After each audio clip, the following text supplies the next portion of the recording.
Yes. The Leaf Spring Army sends its regards.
Hello everyone, I'm the Enforcer, and I'm accompanied by Enforcer Matt. And good evening, folks. It's Enforcer Matt, and welcome back to day 1562 of the War News stream. And tonight we have very big news that apparently another Russian Navy vessel has been targeted with an attack, and it looks like it took some serious damage, and we have that on video as well. We've also heard that Poland has closed its airspace near Belarus, near the border, over recent threats, and it'll be remaining closed into the immediate future. And also, we are getting word that U.S. officials have just issued a warning of hostilities possibly restarting with Iran very soon, and we have very big news, and it's good to see you all once again. And of course, we're going to be covering the past 24 hours in the news from around the world, as we have been able to hear of significant developments in the Middle East and Eastern Europe over the course of the past 24 hours. Major news has emerged that the Ukrainian armed forces are continuing major strikes against Russian naval forces and Russian naval ships around the area of Crimea, and devastating damage has been proven on the Starogushi-class corvette, the Boyki, which was in dry dock at the Kronstadt Naval Facility outside of the city of St. Petersburg, with the entirety of the superstructure being confirmed to have largely been destroyed or heavily damaged in the midst of the raging inferno that apparently ate through the ship over the course of several hours. Additionally, we've also been able to see that Poland has now declared that they will be shutting down their airspace for what appears to be the indefinite future, until such a time is decided otherwise, as the Polish Republic is stating that for state security reasons, they must close this airspace in the eventuality of a further escalation of the growing tensions with the Russian Federation and the Republic of Belarus. And not only that, the Polish are also stating that the prevalence of possible drone attacks is becoming a lot more likely, possibly citing the drone incursions in the Baltic states and Romania as their example. We've also been able to hear additionally that the Russian Federation is continuing to see significant losses of supply and material resources behind the front lines due to long-range Ukrainian drone attacks striking and destroying Russian supply trucks along the main highways in the occupied territories, with attacks being reported all the way from Mariupol to Dzhankoy destroy, and all the way from Mariupol to Orlivka. We've also been able to confirm that Ukrainian attacks attempted to hit and successfully destroyed a large number of supply depots within Luhansk and Donetsk over the course of the night, and we've also been able to see that a supply depot in Volahirsk, just to the east of Orlivka, was also hit and heavily damaged as well. We've also heard that the Russian Federation has additionally announced that their Oreshnik IRBM that was fired at Ukraine that fell short and actually landed inside of Russian-occupied territory didn't do that by accident. It was a deliberate plan by Russia to almost hit their own forces with an IRBM because they wanted to see the results and really look at the cooking going on in the kitchen. Suffice to say, they weren't really pleased. The Ukrainians have also inflicted significant losses onto the Russian Federation's armed forces over the course of the day as well, and have stopped most, if not all, frontline advances, and have largely kept the frontline momentum in their favor.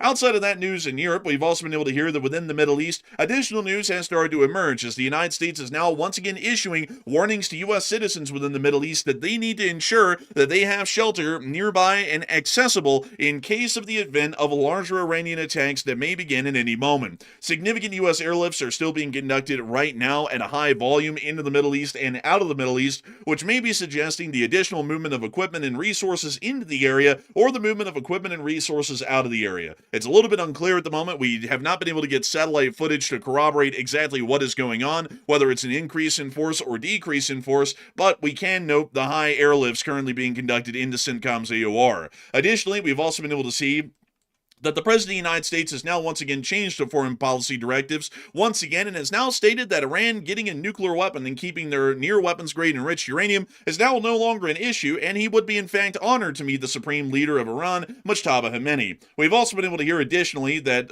something is on fire on a UAE island within the Persian Gulf, and we've also been able to hear that Israel has been conducting airstrikes throughout southern Lebanon, and the Iranians have threatened Israel that if they continue strikes on Lebanon, that will be a violation of the ceasefire and they will restart the war unilaterally against the state of Israel. According to some U.S. officials, Netanyahu is adamant on returning to the conflict and continuing the war against the Islamic Republic of Iran, and apparently some U.S. officials say he just doesn't know when to quit. I would say that the U.S. doesn't really know when to quit either, but in another way. Nevertheless, we have a significant amount of news to cover over the past 24 hours, not only including all of our news in the Middle East, but a little bit of news out of the U.S. Congress today. But we're going to be covering each and every single bit of this, starting with our largest stories first, and then moving our way on down into the smaller stories throughout the night. And suffice to say, we have quite a lot of news today, much like many other days, on our news coverage over the past couple of months. Moving us on into the major news that we have, we are going to be moving immediately and into the area of the Crimean Peninsula. The Crimean Peninsula has been the point of a major amount of stories that have been unfolding recently, including the continued attacks that we've seen against Russian Federation armed forces of the air and naval varieties around the area of the city of Sevastopol. Sevastopol is an important staging and operational area for the Russian armed forces based out of the Crimean Peninsula,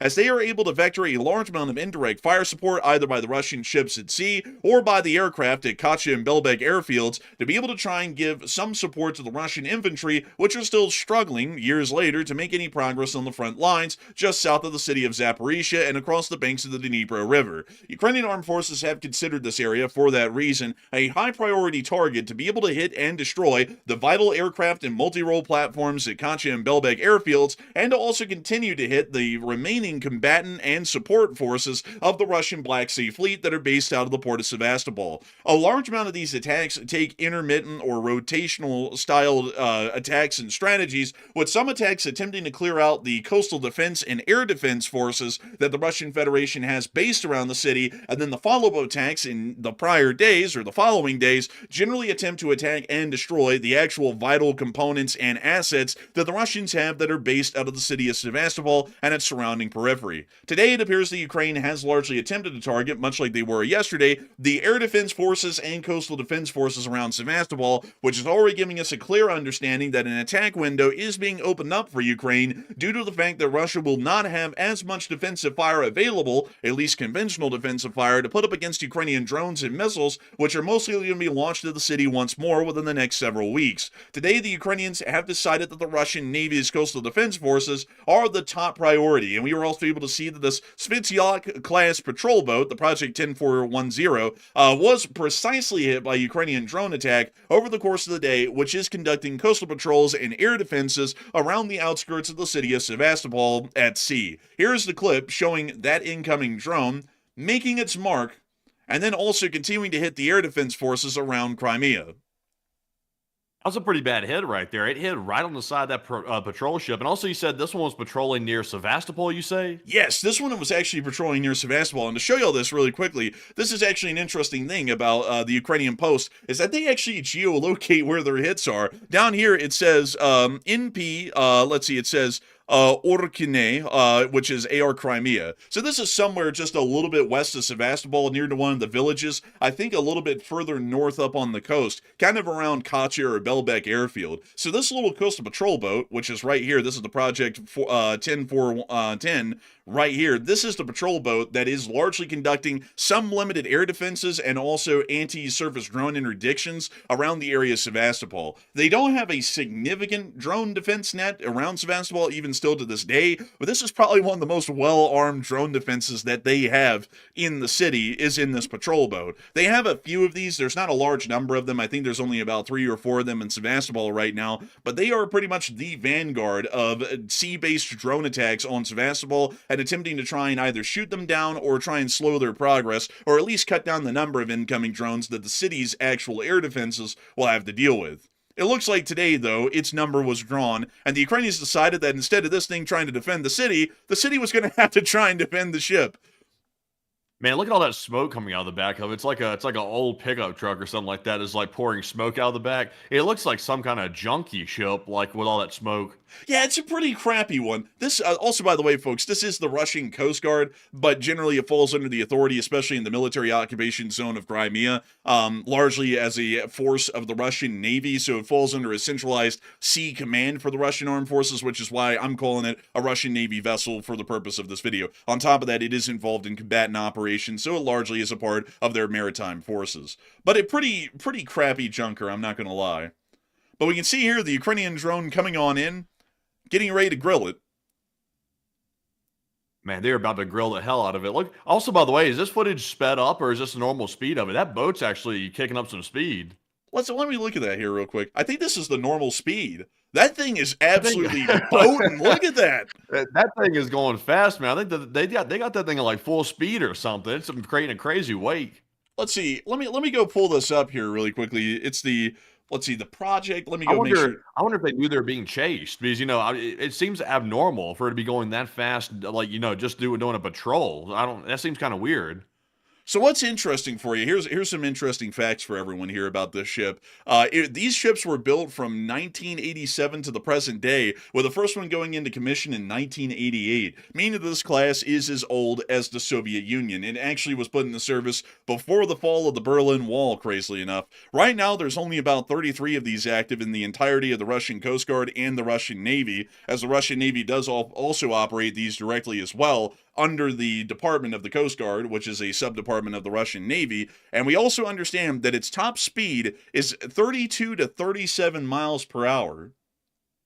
That's pretty quick right there, but it's not normal for them just to go full speed, I would imagine. Like they got to be going full speed for a reason, or do they patrol like that normally, going this fast? Generally not. It's considered to be an exorbitant use of fuel, and considering that Crimea is going through fuel shortages right now, that's pretty damn fast, and that's going to be consuming a great deal of fuel to keep the engines at that kind of a rev, to be able to keep this thing going at the speed. So I would assume that they were apparently getting alerts either to their ship or from some other units nearby, that there were drones in the air, and they kicked up the speed to try and make it a little bit more difficult to hit them, and to also make sure that they might be able to maneuver if anything was coming at them. Although it didn't really look to do them any good. I mean, we're watching them get blown up right now. Yeah, rushing on the run. That's what I was assuming. I was assuming they probably kicked it up to full speed because they thought they were being chased. But it's like you're not going to outrun the drone. Like these things are going way faster than that ship. But it seems like the Russian Navy is getting slammed left and right. We just saw another one get hit in dry dock. Literally last night on the stream, we saw it get hit. Now we're seeing a patrol boat getting smacked while it's literally speeding through the water. So this is not a good sign for them. Man, honestly, it is not. Also, you can see the actual exhaust, that stuff you're talking about, like, damn, that stuff looks nasty. You can see it just shooting out of the side of the exhaust vent right here at the back of the ship. I mean, look at that. It's like a roaring inferno. That thing is hauling ass so much, it's literally got flames coming out the exhaust pipes on the side of the ship. This thing is like trying to get the hell out of there. Man, they had this thing boosting on nitrous to try and get moving. And we can also see here in the last seconds when the drone is about to hit the ship, that some of the crew members up on deck started to try and make a run for it, but this guy actually looks to have run into the path of the drone trying to escape it. Yeah, kind of. It looks like he did. Oh, and a direct hit on the superstructure. Now they're starting to go for the targets elsewhere. This one actually in the Kherson Oblast. Once again, some of the air defenses that are currently operational leading up to Crimea and also towards the areas of Sevastopol, Simferopol, Dzhankoy, and also let me think here, what is the name of it? Oh dang! I can't think of the air base that's on that one coastal town north of Sevastopol. It's not Kacha or Belbek, but there's one a little bit further north than that. But we can see them hitting the Pantsirs here and knocking those out. We can also see that they're continuing to hit and destroy the Pantsir battery here in the Kherson Oblast. This one already cooked up quite nicely. Actually, it looks like there's nothing. Oh my God! There's nothing left of it. It's literally just a pile of debris. Damn, man, that's bad. Man, that is really bad. That's horrendous, actually. That's rough.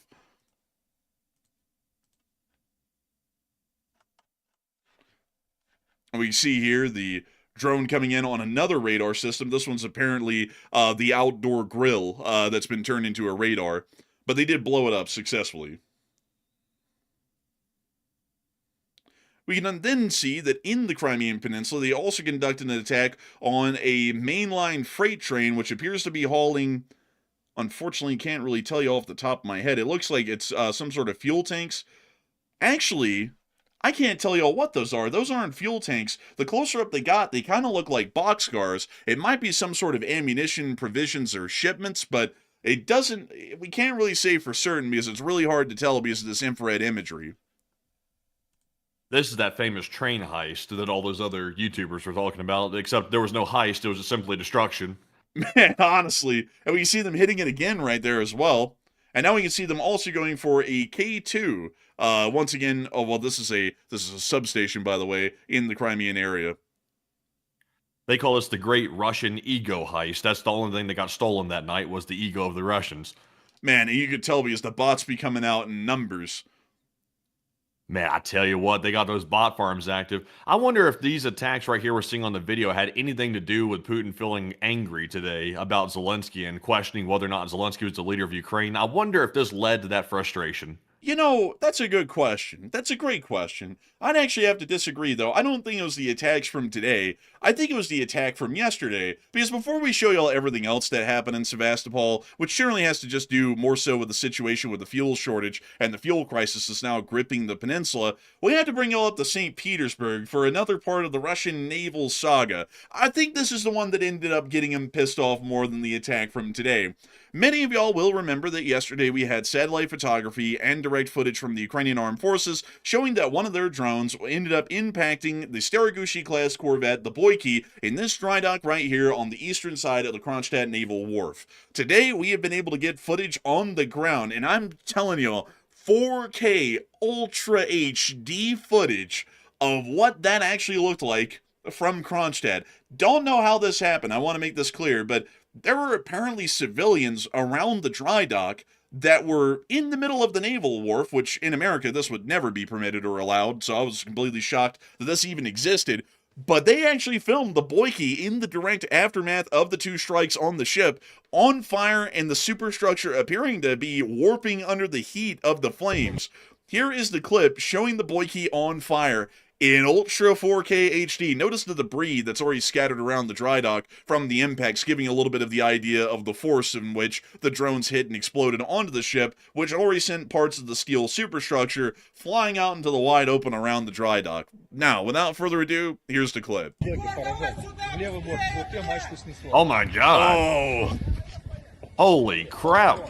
Man, look at that. The whole, the mast is literally hanging off the side of the ship right there. That apparently took a direct hit. Yeah, it took a direct hit. Actually, from what we know, the first drone that hit the ship actually hit the basically anchor of the mast on the superstructure, and apparently the force of the explosion was so strong, the mast came over, apparently to the port side of the ship, and is now leaning over into the rest of the dry dock. So we can already confirm just by the force of this thing coming on over and crashing down into the top of the superstructure that generally the superstructure has taken significant damage at this point, and also the sail, which is what the mast of the ship is called, has also been completely removed from the vessel and is really just hanging on by a tether for the larger part. Also, I gotta say, this one Russian Navy soldier right here that went running by the camera, I bet you this is probably the worst day of his career right now. Yeah, probably so. Seeing it from this HD view from the dock, though, I now understand why they had so many Russian fire trucks out here with hoses on this situation. It looks like the entire mast collapsed in the ship. It looks like the ship took an interior hit to it as well. And go back to the ship real quick, get back to that angle. There's literally fires all over the part of the ship right there. It looks like it might have penetrated into the main part of the ship. Oh, it definitely did. From what we can tell, the whole of the upper decks in the superstructure were burned clean through from this fire, from the aftermath, the satellite photography, and also the Ukrainian hits, and apparently how deep the fire had already gotten into the ship. After the first strike, it appears that the superstructure is completely destroyed. To also show y'all where this camera angle is at to explain a couple of things, we can actually see one of the gantryways for one of the cranes right here, and we can also see this brick building off to the farther right side of the screen. If we go and look right here, that would actually line up exactly with the cameraman standing about right here. This brick building, or largely the brick facade that we see on the right side of the video, would be this support structure right here next to the dry dock, and they're starting to look outwards and towards Kronstadt Harbor when they're looking towards that crane, which you can also see in the satellite photograph right here. So that's to give us a little bit of a point of view or a reference, meaning, to give a correction here to what I was saying just a moment earlier, we aren't actually viewing this from the port side of the ship. We're actually looking at the starboard side of the ship, because considering that the ship is facing outwards towards the front of the dry dock and towards the open water, and this cameraman is actually seeing that the mast of the ship, or the sail of the vessel, has actually ended up collapsing and then falling to the starboard side of the ship, not the port side. But to continue the rest of the clip, we'll show that right here.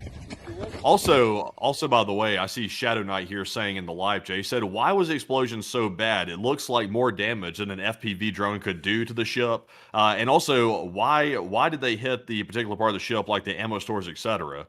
So I believe they used a larger drone than an FPV to hit the ship. I'm pretty sure they used a larger style, like Shahed sized drone to hit it. That's what I'm currently understanding. And I guess they hit the easiest part, which was obviously the mast. That was the easiest part to hit. It was at the very top of the ship. And they must have just thought that was good enough because, how many drones were going toward this target right here? How many actually got through? Do we know? We know that 2 hit the ship.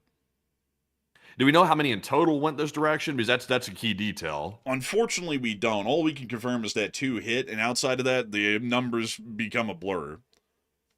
Interesting. So I would assume that the few that got through, since we do know that 2 hit it, they probably just went for the easiest thing, which was the sitting duck, which was the mast at the top of the ship. They probably didn't get too picky with the target. They just simply wanted to hit it before they got shot down by Russian small arms fire. That's my guess. I would suppose that's most likely the case, but we do have to understand, folks, that the explosive mass of one of these drones is pretty significant. We did get to see them blow up on the oil tanks nearby as well, and their singular explosions without creating oil fires were significant. So we would assume that the amount of explosives on board is probably these days around, once again, somewhere to 50 to 100 pounds, which doesn't really sound like a whole lot when you think about that on its own, but we have to remember that modern Russian naval vessels, like any other modern naval vessel on the planet, are designed with paper-thin armor, and they're not designed to take a hit. Modern vessels are designed around the concept of active defenses, stopping them from being directly hit. That's why battleships are obsolete, because putting all of that armor on a ship and decreasing its speed, when in reality, any munition that hits a ship these days is most likely going to be hitting it on its upper deck or directly along the side above the armor belt, is going to make that kind of concept completely useless, and therefore the expensive capital ships are largely obsolete, meaning that any vessel developed or deployed in the modern day, like destroyers, frigates, or corvettes, they have quite literally no armor to speak of, meaning that a 50-pound explosive or a 100-pound explosive hitting on the side of the superstructure or blowing up through the roof downward inwards is going to cause a humongous amount of damage to the vessel because it has quite literally no armor at all. And we can see here that that definitely was the case. The explosion appears to have penetrated deep into the vessel and had already started a pretty significant fire. Also, to give you all another point of orientation, that part right here is actually the bridge. So we can see smoke venting from the bridge as well, showing that the bridge was already being thoroughly burned through by the time of this video.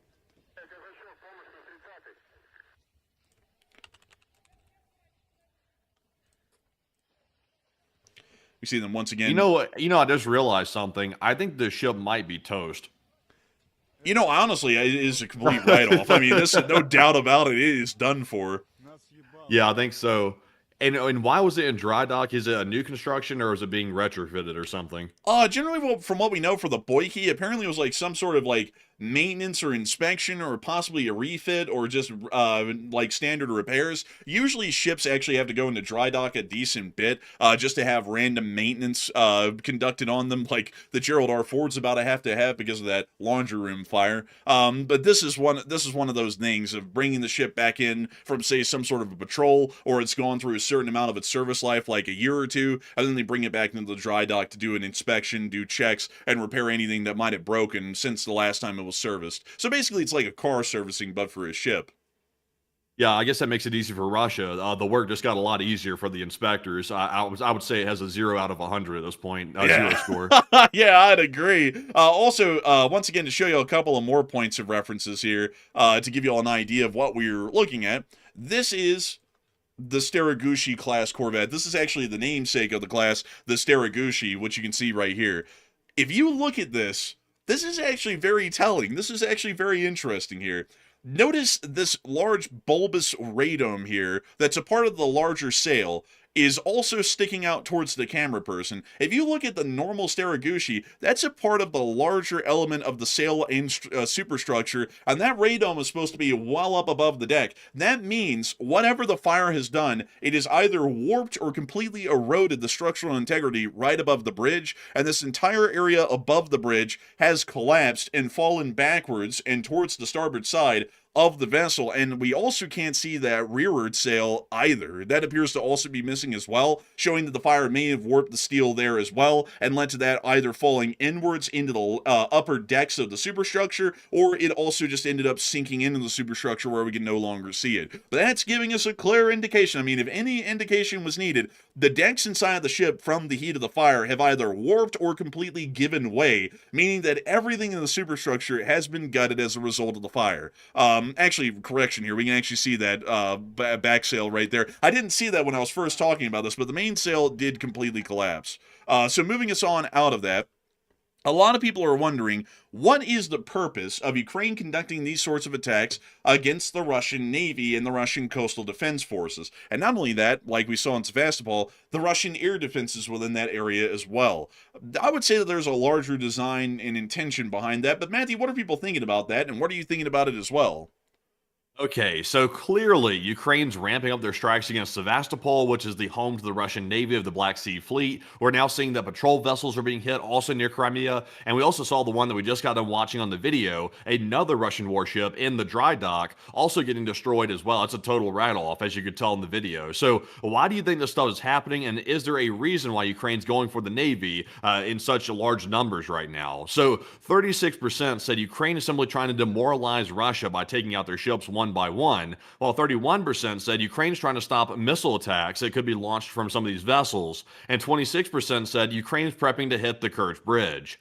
And I would say on this really doesn't pertain to the Kerch Bridge a whole bunch, because these vessels are generally in Sevastopol and they're not really near the Kerch Strait. So it's a little bit of a different spot. So I would say generally the reason why they're doing this, it's largely easy targets, it's demoralizing the Russians, and of course, I guess in the long-term scheme of things, it is taking some more ships out of action that Russia could use to defend against any further Ukrainian drone attacks on Crimea. So it's probably just normal operations and attacks. And also, of course, there's not really much defenses for these patrol ships, so they're simple, easy targets, and you could tell they couldn't outrun the drones either. They were going at full speed with flames coming out the exhaust, and they still couldn't outrun the drone. So I think that's probably the reason. I'm with the 36%. But Enforcer, what say you?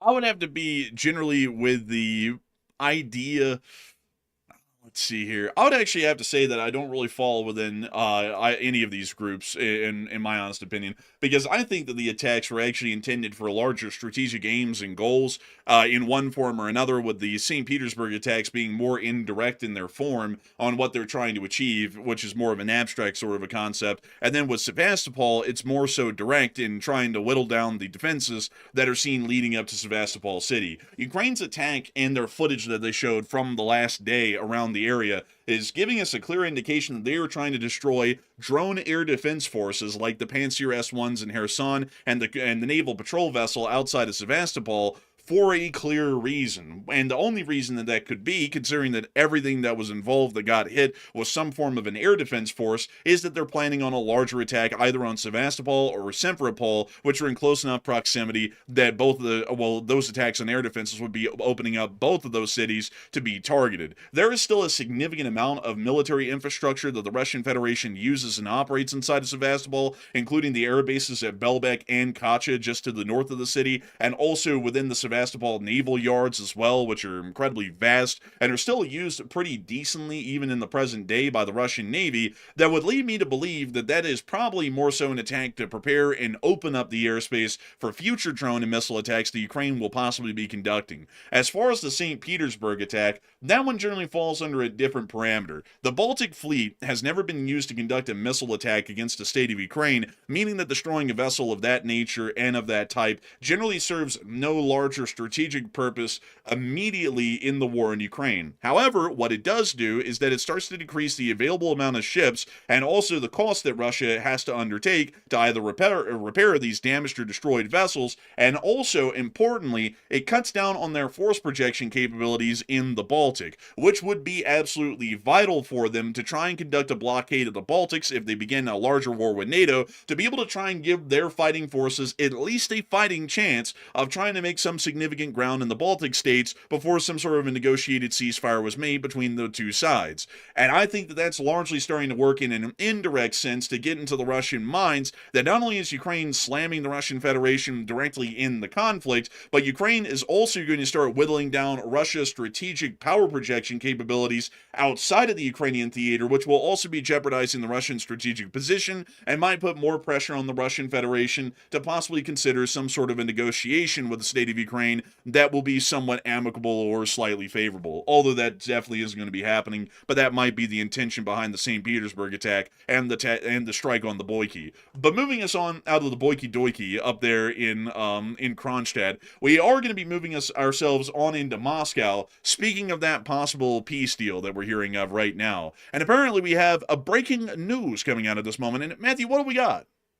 Okay, also, by the way, a big shout out to Scott in the live chat who sort of alerted me to this breaking news right here. But we are hearing some breaking news possibly coming out of the Middle East right now. And of course, this is a very, very early report. So take this as you will. This came out 8 minutes ago, and it's being claimed that Oman has just suspended crude oil loading at one of their key export terminals following a major explosion that just happened. They're saying that apparently at the Mina Al Fahal terminal, there was apparently a large explosion near one of the mooring berths at the port, and they're saying that it occurred between 1 and 2 berths at the port, of course, and it was due to an alleged drone attack, but they're not saying where it came from right now. So it sounds like there's been an attack on Oman, but we don't know exactly who's at fault as a result of that attack, but apparently a large explosion. I haven't really seen too many reports coming out about it, except for 1 or 2 preliminary reports for some mainstream outlets. So we'll have to see, but that could be a big situation breaking out right now. And that's very interesting. We'll have to keep an eye on that, and that might be a possible Iranian attack. So we'll be making sure to provide y'all with any additional information and evidence that we have on that situation right now. But it sounds like a very interesting development inside of the kingdom, or the Sultanate of Oman. But moving us on out of that breaking news, and moving us on into our next major news, we've actually heard that Poland is now declaring what it appears to almost be becoming an indefinite closure of their airspace on their eastern borders. Over the course of the day, Poland has declared that a large strip of airspace is going to be shut down for civilian air traffic due to state security concerns. You can actually see this declared area right here, also covered with the red X's, which is completely shutting down the airspace at least about 10 to 15 miles into Poland on the Belarusian border and also on the Ukrainian border as well.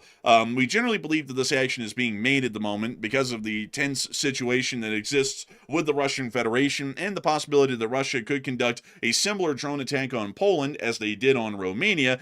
And they're trying to clear out the airspace in this area to give themselves a buffer zone to where they can engage and shoot down incoming threats before they're able to cause significant damage, casualties, or fatalities in Polish citizenry, Polish cities, and directly affect the Polish citizenry as a result. So it does appear that the Polish are one of the first countries that we've seen that's now declared an exclusionary zone around the very outer edge of their airspace bordering Belarus and Ukraine, and that they're going to be trying to use this to give themselves some time to be able to shoot down incoming drone threats within the area. Moving us on out of that interesting information in Poland, we do have a lot of additional information as well that's been coming out of Russia. But before we move on into that, I do want to see what people are thinking right now about the Polish airspace closure that has just been announced today and is going to be ongoing for a significantly long amount of time. At this month right now, up until, I believe, September, and there's a high likelihood that it's going to be extended from there. So, Matthew, what are people thinking about that, and what are you thinking about that as well? Okay, so that's a very big move because Poland is now basically closed its complete border airspace with Belarus. And of course, we've been hearing Zelensky and even European sources say that they have intelligence reports indicating that Belarus could get dragged into the war very soon by Vladimir Putin inside of Ukraine. So now we're seeing Poland take the step of literally closing the border, basically, of airspace. So that's a big deal. So what do you think is really happening? 58% said it's to prevent Russian drone incursions from Belarusian airspace, while 27% said Poland's worried about a Belarus attack on Polish territory, and 11% said it sounds serious, but we need more info. So the big deal about this is it's not a temporary closure. It'll be lasting until at least September, which is also generally the timeline that Zelensky gave that Belarus could be doing something to aggress either against Ukraine or aggress against NATO. So that's sort of an ominous sign that Poland's apparently taking that very seriously. And of course, we've heard Zelensky say again today that Belarus is going to get dragged in at some point. So at this point, I'm really having a hard time with the argument that Belarus isn't going to get involved in some way or another, but I still really don't believe that Belarus would attack Poland directly. That would be wildly insane, to say the least. I'd have to see that to believe it. But I do believe that Belarus would allow Russia to attack Ukraine from their territory. So I'm with the 58%. I think it's to prevent Russian drone incursions in case Belarus gets involved. But Enforcer, what say you? I have to say that I'm also the 58% as well. I think that it's largely to prevent Russian drone incursions and also to give themselves an area of response time. Airspace closures are always conducted, especially in these sorts of instances, to clear out an area and create a secured perimeter so that way if anything enters that airspace, you can largely be certain that it is not friendly, it is some sort of a hostile combatant, and then you can shoot it down and destroy it. And that's what the Polish are trying to do with this right now. So regardless of what's going to be happening in the future, it is clear to me, at least at this point, that the Polish are shutting down this area of their airspace, and quite a decent amount of it, to be able to try and give themselves a defensive perimeter to shoot down incoming air threats in without it making it to major cities in Poland and possibly causing mass casualty incidents like we've seen in other countries. Kuwait yesterday. But moving us on out of that, we have also been able to hear of some very interesting news inside of Moscow. And there is something very interesting here, very interesting going on in Moscow right now. The President of the United States has stepped in on the Ukraine situation. And we all know that only good things come from situations like that. And he has stated that both sides would have to make compromises to end the war. That's a very profound statement to make. Meeting in the middle, I think that's what that's called. It's a pretty old saying, new one, generally, just came up with it. But generally, that's what that's called, is meeting in the middle, making some compromises. So Zelensky said that they would be willing to start negotiations right now at the front lines. And that means starting at the front lines, they would negotiate from there, meaning that Russia is not going to de facto get any more ground, and Ukraine isn't going to reclaim ground. They're just going to negotiate it as it sits right now.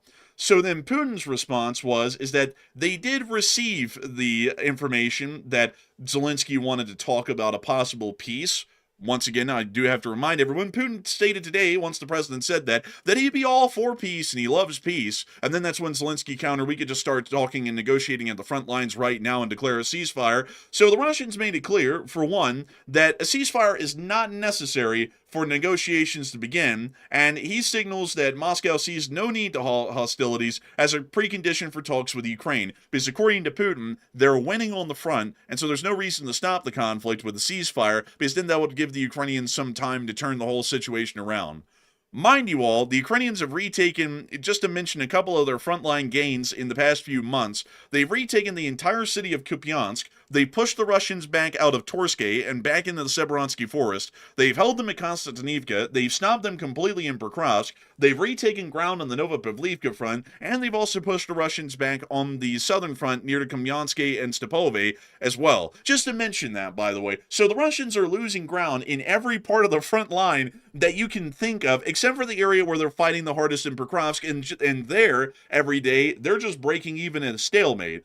And Putin claims that they're gaining ground, the Russians are, and so there's no reason for a ceasefire, because the Ukrainians are going to use that to give themselves a better fighting position once the ceasefire ends, because clearly the Ukrainians will negotiate in bad faith, according to Putin. Also, we were able to hear that Putin then stated that the Iran war has shifted U.S. attention from Ukraine, so there really isn't a reason to slow down the war, because the U.S. isn't really caring that much and supporting Ukraine that great of a deal to make the Russian position untenable, and the Russians now believe that because the U.S. has went and gone somewhere else, the Middle East, that they'll be able to continue on this war and eventually win it against Ukraine due to a lack of U.S. support. Then, what's even crazier, this is the nuts one, they then stated today, and this is the one that we've heard for a while, that Zelensky is not even a legitimate government official, and he's not even the president of Ukraine, and that matter should be decided by lawyers inside of Russian courts. Bruh. And that's the arrogance, by the way. Like when I read that earlier today, I was thinking not only is Putin a bastard, but also he's extremely arrogant. It's like what right does Russia have? Like even in this wacko world that Putin lives in what world does another country tell another one that their official that they've elected is legitimate or not? It's like that's up to that country to decide that. It's not up to a foreign country to say, oh, well, they're legitimate or they're not. It's like if he's in charge, he's the guy you negotiate with. That's the end of the story right there. That's arrogant beyond belief. Yeah, it's absolutely insane. And this is also suggesting, folks, that according to the Russian government, and this is what they've had as a position for a while, but this is clearly showing they still don't want a legitimate peace with Ukraine. They've stated continuously through the war that Zelensky's government is an illegitimate government. The Ukrainian governmental system and Ukrainian constitution is an illegitimate constitution for an illegitimate nation, and that the state of Ukraine does not even exist. That's been the Russian negotiating position for the entirety of the war, is that we're not even going to talk to the Ukrainian government unless if they unconditionally surrender, because we don't even view their authority and sovereignty on the territory of Ukraine to be a legitimate one worthwhile of negotiating with. And then after all of that, Putin then stated, mind you all that he just said that Zelensky is a criminal leader, that if Zelensky wants to meet Putin, he can come to Moscow. Oh, that picture right down there below, that's perfect right here. He went from being the rat to being the clown, by the way. You know, that's crazy. Honestly, that's really actually very fitting right there. But yeah, it's like the Russians have been saying that's like what leader in a time of war is going to deliver themselves into the custody of the other enemy country that they're fighting against in the midst of a war? It's like obviously the Russians are going to take Zelensky prisoner. I mean, that's very clear they're going to do that. And that's why they keep inviting him to Moscow, is because they know that Zelensky is definitely not insane. He's not going to show up and deliver himself into their prison. So, I mean, that's insane. It's absolutely nuts. It's unbelievable. And the fact that the Russians are saying this, folks, they're basically saying Zelensky needs to show up to Moscow so we can basically arrest him on the spot because we claim that he's a criminal leader of an illegitimate nation with no sovereignty that we're at war with right now. That's basically their position. That would be like, you know, in World War II, for example, like FDR said something like, well, you know, we consider the German government, actually, you know what, this would be a better one. It would be like Germany in World War II saying, we consider the British government to be an illegitimate government that is full of shit, but if Churchill wants to surrender, he can fly to Berlin. It's like, Clearly he's not going to say yes to that, and he's never going to fly to Berlin. That'd be stupid. Like, you would have to be an idiot to follow through with that. And so the entire Russian, oh yes, we love peace, we're the people of the dove thing, fell apart literally within an hour because Zelensky challenged it upright with the most amenable terms that could be given, and the Russians immediately backed out of all of that completely and said, Zelensky's illegitimate, the Ukrainian state isn't even real, he's probably a criminal, also he can come to Moscow. I mean, they came up with every excuse under the sun to actually not negotiate.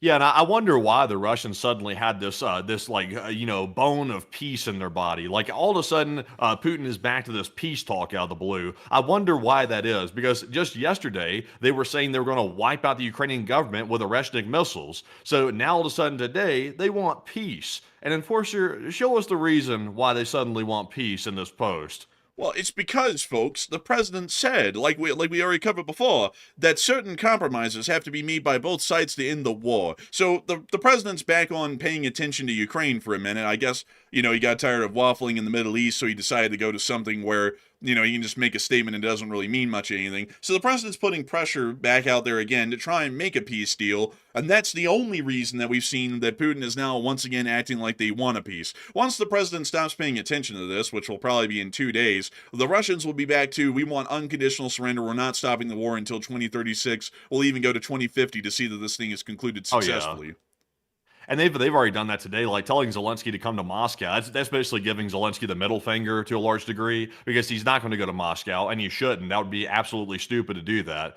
So I will say this: we can go ahead and if we can go ahead and get into this. Zelensky put out an open letter right after all this stuff happened earlier today, and Putin was like, "Oh, we want peace. We're just a peace-loving country because the U.S. president said so. We're peace-loving." He put out an open letter, Zelensky did, and he pretty much ruined the entire Russian position with his open letter right here, which is a pretty masterful move, I will say. Yeah, it was a pretty masterful move, and also in that letter as well, he stated that if the Russians are trying to drag Belarus into the war, Ukraine will have to respond accordingly, which generally means that Ukraine is going to go even harder on Russia with their attacks, and will also start going up against Belarus as well. So not really a good position for the Russians. They pretty much got proven to be full of crap and flat-out liars like they always have been over the course of just a couple of hours today, once Zelensky called their bluff and said it for what it was, which is that they're not legitimately looking for a peace. They're calling unconditional surrender a peace, which is not a peace, and that's not a compromise. That's nothing. That's basically the Russians saying, we want to win the war, and we're going to keep the war going until we get what we want, or you can just surrender right now. That's the choices. That's clearly not a compromise, like the president's saying. Now, how is the president going to react to it? Who knows? Probably is going to start blaming Ukraine for the whole war again, although Zelensky just showed it's not the Ukrainians that are the problem, it's the Russians that are the problem, but we'll have to see how that eventually goes here in the near future. But a lot of people are wondering, why in the world did Putin and the Russian government say that if Ukraine wanted to end the war, Zelensky has to come to Moscow? What are people thinking about that, Matthew? How many people think that that would be a trap for Zelensky, and how many people are thinking it's not a trap? Okay, so of course, Putin started this whole fake narrative today about wanting peace, even though he's literally ramping up the war until 2036, which is insane. But Zelensky must come to Moscow if he wants to talk. Putin doesn't apparently understand the concept of having a mediator discuss the talk, so he wants the enemy country, which is Zelensky in his view, to come straight to the enemy's capital and deliver himself, which is also insane. So what are your thoughts? What's really going on here? 50% said Putin is simply trying to get Zelensky. That's what he's up to, while 39% said Putin is just playing U.S. officials, and 7% said Putin really wants to end the war.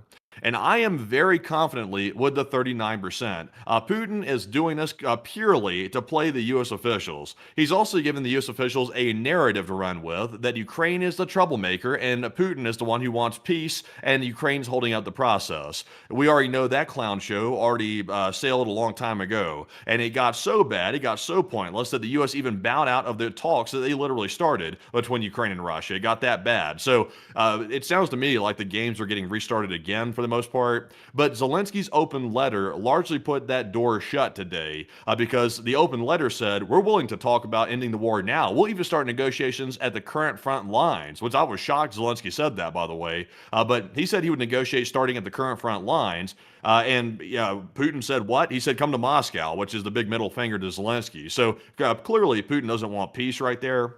And also, by the way, Putin's whole allegation about the U.S. isn't really focused on Ukraine anymore is also bogus because today in the House of Representatives, they just passed an $8 billion Ukraine aid package that it'll probably get vetoed by the president, but they passed it nonetheless, which indicates there's still an appetite for support for Ukraine in the United States, and they haven't completely forgotten about it, regardless of what people were saying. So I'm with the 39%. But Enforcer, what say you? I'd say that he's certainly trying to play U.S. officials. Getting Zelensky doesn't really matter much at all. He's trying to play the U.S. to make it look like, oh no, Russia loves peace. It's Ukraine that's the problem. See, we love peace. We'd be willing to talk about it. It's just that they have to unconditionally surrender. And that's what they're trying to do right now, is just basically game the United States. Now, as far as the president vetoing Ukraine support, I don't really know if he would. Well, yeah, generally these days you can't put anything past him, but I would say that he probably wouldn't, because if there's enough support in the House and the Senate to get that to the president's desk and then he vetoes it, I don't really think that's going to be going over well with most of the U.S. public, especially considering that, we've got the entire thing, just to look at the situation in its whole. We've got the whole disaster going on in the Middle East right now, which is clearly showing that the foreign policy image and ideals that the current president has is just an absolute crapshoot. And then in the midst of that, he's going to sabotage another situation in Europe when the Congress is trying to continue to provide support to Ukraine, which is another front that we're fighting on. So I don't know if he'd be willing to do that, because I'll be honest with y'all folks, I don't really think that'd be taken too well if he tried to veto that at that point, especially with what's going on in the Middle East and also what's going on elsewhere. So I don't know. Maybe he would. Maybe he wouldn't. I would have to say I'd have to wait. But then again, Yeah. there's always weird decisions made at the 13th hour for some reason. I will say this. There was an interesting statement made today by the Secretary of State Rubio. He was out there saying today that he doesn't believe that Russia will generally meet their war objectives to a large degree, and that pissed the Russians off very bad earlier today. Lavrov, the horseman, who's Putin's right-hand man, basically, came out and said that this became not just Biden's war, but now it became Trump's war because of Rubio's comments today. So that pissed the Russians off quite a bit. But Rubio was correct.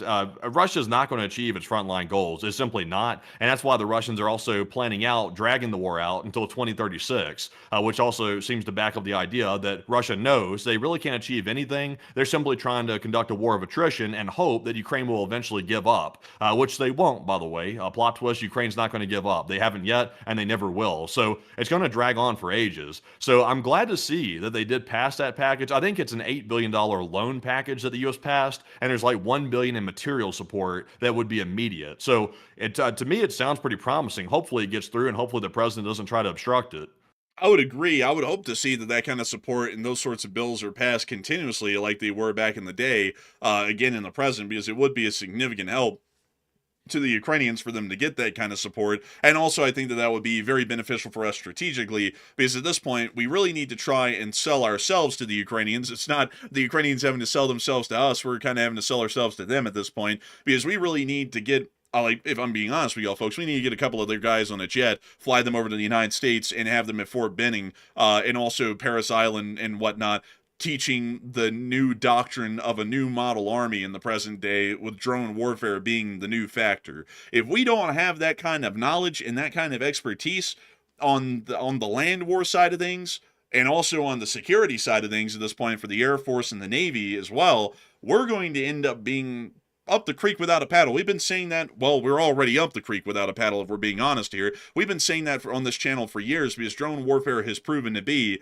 a significant game changer, tactically and strategically, for how a war is fought and how they can turn out. And we haven't really seen any significant evolutions in doctrine, at least in the United States and most Western countries, over the past several years, even in the face of what is a looming disaster militarily, which is the advent of drone warfare. We've even seen that countries that generally have been lauded as the cutting edge of Western fighting expertise and knowledge, the Israelis, getting their ass beat by a whole bunch of yokels with AKs in the hills of Lebanon with a couple of FPV drones, which is showing that the threat is quite permeable and existent. It is an imminent threat that we're facing right now in the present day. It's not something that's going to coalesce in the next few years. We're living in the drone age today, and we are still fighting on yesteryear's tactics like that would work against an opponent that's going to be fielding a large amount of drones. We've even seen that right now against Iran, using a limited amount of drones, that was easily able to overwhelm U.S. air defenses and also cause damage to U.S. forces and significant casualties, which we appear to have not factored for. But we actually have some breaking news coming out at this moment right now. So, Matthew, what do we got? Okay, so we're going to jump back to the Middle East for a second because remember, I broke the news earlier that there was apparently a big explosion at Oman's main export facility. We're currently seeing a pretty good bit of assets, U.S. assets, refueling tankers, etc., currently lurking around Dubai, which is also generally around the same spot as Oman. So check Flight Radar Live and see if they're still there, by the way. It looks like a lot of U.S. assets are potentially in the air. It could be fighter jets as well. That's usually what the Stratotankers are supporting, is usually fighter jets. So it looks like some of them have their transponders off. There's still a couple with their transponders on around the area, but yeah, I think there's some with their transponders off because there was more in this picture right here than we're seeing on the screen. Yeah, there is definitely a lot more of them out there. It's just that we really can't see them right now. A couple of them appear to actually be squawking their transponders over the UAE, and they're flying back to the Prince Sultan Air Base, apparently where they came from, which certainly suggests that there's combat aircraft in tow. There's a huge amount of them over at Prince Sultan, and apparently they flew out from Prince Sultan over the UAE and then into the area outside of Oman. Apparently, for some reason, I would assume at this point, folks, there's an active attack going on against Oman, and the U.S. Air Forces are present within this area to conduct some form of air defense or air screening against possible or still incoming threats that are being fired by the Iranians, because that would really be the only reason we would need combat aircraft and aerial tankers up and operational right now in the Gulf of Oman. Could it be the United States that hit it? Because I know that sounds odd, but could it be the United States hitting the export terminal in Oman? Because just a few hours back, by the way, just for some context, Oman was generally kind of on the fence about the whole Strait of Hormuz situation, and the U.S. had already threatened to blow up Oman if they don't want to play ball. So I'm not sure. I'm not honestly totally convinced that it was the Iranians, to be perfectly honest. I think there's a small possibility it could have been a U.S. strike on that port. I'm not sure because generally we have a like favorable position with Oman, and threatening to bomb them was absolutely brain dead considering that, Oman is not a non-American aligned country within the area. If anything, it's fairly amicable to us and neutral for that matter at the worst case scenario. So threatening to bomb them and then bombing them would be turning them into an unfriendly state at a minimum and a hostile state at the worst case scenario. It just seems kind of weird though, because earlier today, here's what I heard earlier today, just to give everybody some more detail about this, what I was talking about. Oman reportedly rejected the U.S. pressure to sever contacts with Iran, and they said that their discussions with Iran that Oman's currently holding about the Strait of Hormuz and the management of the strait is completely lawful, and they'll keep talking with Iran. So I'm not totally sure if maybe the U.S. decided to follow through that wild threat to attack Oman of all countries. That would certainly be a strange thing to do, but I wouldn't rule it out completely because it sounds like Oman's still not fully, playing ball with the United States from the looks of it, which is kind of weird, by the way, because, recently Oman was mediating the situation on behalf of Iran and the United States, and then we moved over to Pakistan after Oman generally wasn't making the U.S. officials very happy with that. So I don't know. Like, I'm saying there's a small chance of it. I'm definitely not saying this is the definite situation happening, but I wouldn't rule it out completely. Well, I don't know because we do base U.S. forces in Oman. Like, they're like Oman was also attacked by Iran prior. And on top of that, when the USS Abraham Lincoln is operating around Oman or in the northern part of the Arabian Sea, there's always a small flight of Ospreys from the carrier that are hanging out, I believe, at Duqm on the Omani coastline and are ferrying supplies, perishable ones, to and fro from the carrier while it's operating. So I don't really think we bomb them because then they'd be declaring our diplomats inside of their country persona non grata, and they would definitely be expelling our military forces, which at this point are conducting vital or at least just routine supply operations for the carrier at sea. Maybe. We'll just have to find out. But, it looks like some people are saying it's possible in the live chat. Some people are vehemently opposed to it. But we'll find out later. These days, folks, I know everybody's got these preset notions in their head, like, oh, that couldn't happen because of the X, Y, and Z.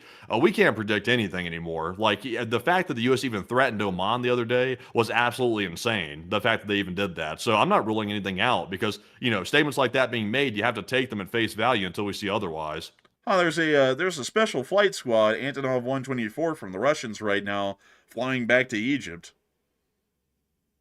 Interesting. What's that about? I don't know. I just saw that. Like, while you were talking, I was like, who the hell's is that? Like, RFF. I was like, That's not an American call, so like an American sign or a symbol, and it appears to be a Russian Special Flight Squad aircraft. So don't know what that one's doing. That's actually a cargo aircraft as well. It's not a transport aircraft like the IL-76s that we've seen prior. So that's really interesting. I'm not entirely sure what's going on with that one. Probably just the ferrying of personnel around the area, because this is something that isn't like unheard of. We've seen this a couple of times in the prior weeks, but we really don't know what they're doing, because they sometimes fly into Syria, usually to Tartus, then they fly down to Egypt, and then sometimes they end up flying to the UAE, or they end up flying to Somalia or somewhere else in this area, and then they go flying all the way back to Russia afterwards. And we don't really know what they're doing, spotting these flights all the time in the area and just dropping people off or picking them up or dropping off equipment. We're just not entirely sure, but that's interesting to note that that's happening in the midst of everything else going on in Oman. Not that they're related, it's just that we happen to catch that on air. But anyways, with that, I hope we've addressed that breaking news story the best we can. I would generally be of the belief, folks, that the U.S. didn't attack Oman because it would be absolutely brain dead to do something like that, because of the diplomatic position we have with them and the kind of fallout that would create. That definitely wouldn't be beneficial for us. But I also have to say, folks, that while I'm using common sense to measure our foreign policy actions, the current U.S. foreign policy considers common sense to be the last thing considered when making a decision. So they might have just been bombed by the United States. We don't really know. But we'll have to wait and see what comes out of Oman. But with that, I hope we've addressed that whole breaking news story the best we can and given our opinions on what may possibly be happening down on the ground. And moving us on from that, we have also been able to hear, moving us on out of Moscow, of another interesting thing that Russia said today outside of the Otabinsk test range. Many of y'all will know that the Kapustin Yar test range, which is near to the city of Otabinsk, was used by the Russian Federation to fire 2 Oreshnik intermediate-range ballistic missiles with hypersonic glide vehicles at the state of Ukraine. From what we understand, one of those hit at the town of Belozerivka, which is incredibly close to the city of Kyiv, and then we heard that another one ended up landing somewhere just south of Orlivka and north of Donetsk. Right now, we have not really been able to get a good answer as to why that IRBM fell on occupied Russian territory, and we've generally believed here, folks, that it is some sort of a critical systems failure that led to that sort of an issue. The Russians, however, have stated otherwise, and they have stated that it was a pre-planned failure.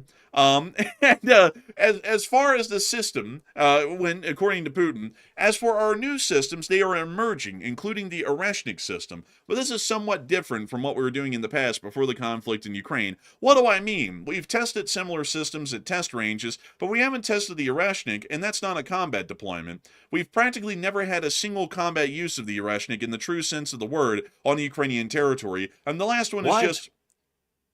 Well, didn't they just fire it like in 2024 though at Ukraine? It's like, is that not a combat use? They fired it in 2024, in 2025, and in 2026. So there's been 3 different incidents where they fired an Oreshnik at Ukraine, but according to Putin, they've never done it before. Yeah, that's some bogus right there. Now he's trying to even cover up the fact they fired it before because it went so bad. You know, like, man, this is what's about to get even crazier, folks. He then continues to say, to be honest, I'll reveal a major military secret. They simply struck where it was convenient to observe the results. Well, you know, firing into Russia then would be the easiest place to see the results, because they have access to Russian territory. They don't have access to Belozerivka. That's just stupid. This applies to Belozerivka, and even more so to the Donetsk People's Republic area within the main fortified area. Our drones then flew there, into the barn they hit, and simply observed how the deployable pods were positioned, measuring everything down to the millimeter. This is important for us in order to make future decisions about the full-scale use of the Oreshnik against designated targets, including in urban areas. This is a crock of shit. This is explaining away the complete failure of the Oreshnik as, oh, it actually meant for that to happen. Like, sure they did. Sure they did. Yeah, they didn't mean it was a failure. That's what it was, and that's absolutely absurd to even say that. Literally, the Russians were saying that they were going to hit the Ukrainian decision-making centers right before they launched the Oreshnik, and Zelensky was sending out alerts all over the place talking about, you know, get ready to take cover. They could be about to do it. They're going to fire Oreshniks at us.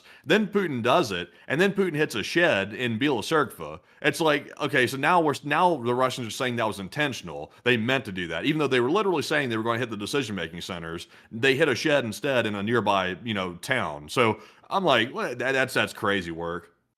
And I see some people saying, well, that actually kind of makes sense, Unga. I hope y'all are joking, because this makes absolutely no sense. If you wanted to see where the warheads would hit, why wouldn't they fire it into a Russian firing range in eastern Russia? Why wouldn't they do that? I mean, you can, like, they don't even need to fly a drone over whatever stupid excuse they're coming up with right now. They can literally just drive onto the impact site unimpeded and look at what it did there on a testing range. Because that's basically what they did on Ukraine. That'd be like us in America going, that B-61 gravity bomb we have, we don't really know what that does.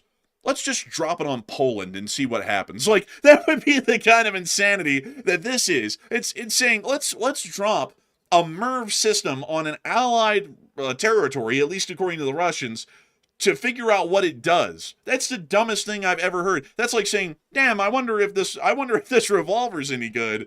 Man, I had to go, do something nuts with it. It's like, you wouldn't do that in any reasonable mindset. That's absolutely insane. You go to, somewhere safe, like a target range or something like that. You wouldn't just go wandering out in the street and go, let me pop a couple of rounds off in the air and see if the pistol works. That's basically what the Russians are saying they did. Now, if y'all have not heard of a government that is that stupid before, you just heard of it today. I've never heard of a thing this dumb in my life of, well, we just wanted to see what it did, so we just fired it basically on our front lines where troops could have been to see what it would have done.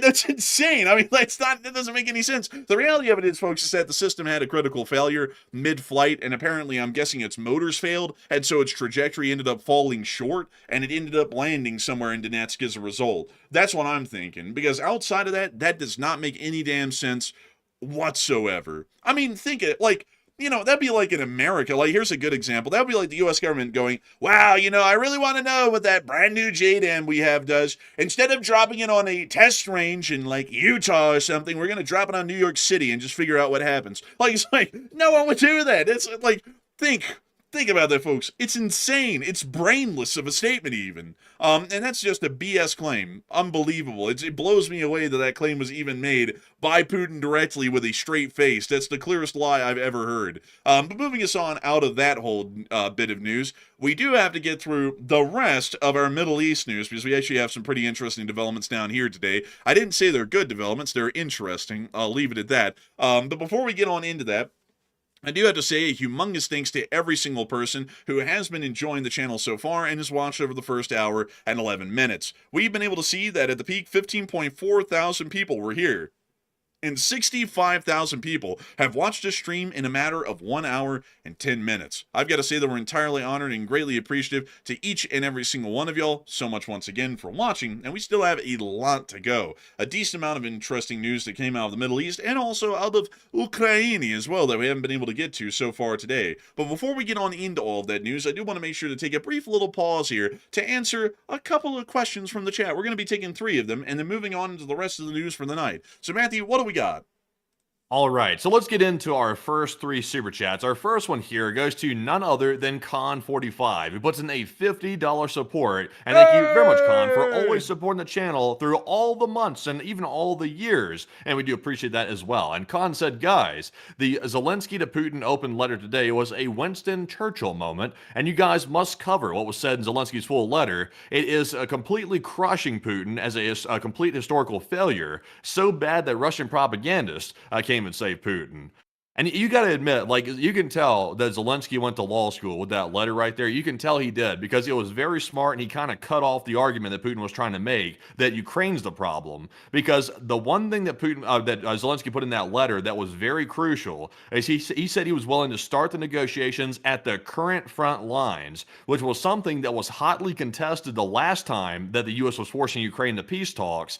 Zelensky wasn't entirely sure about that. But Zelensky knows that Putin is not going to agree to peace under any circumstances, so he was safe to say that in the letter to make him look like an ass. And Putin looked like a complete ass after that letter went out. Putin rejecting that and telling Zelensky basically to F off, that was proof that Putin's the one that truly does not want to negotiate, and Zelensky knew that he was setting him up, and Putin fell for it like the chump he is. But Enforcer, what say you?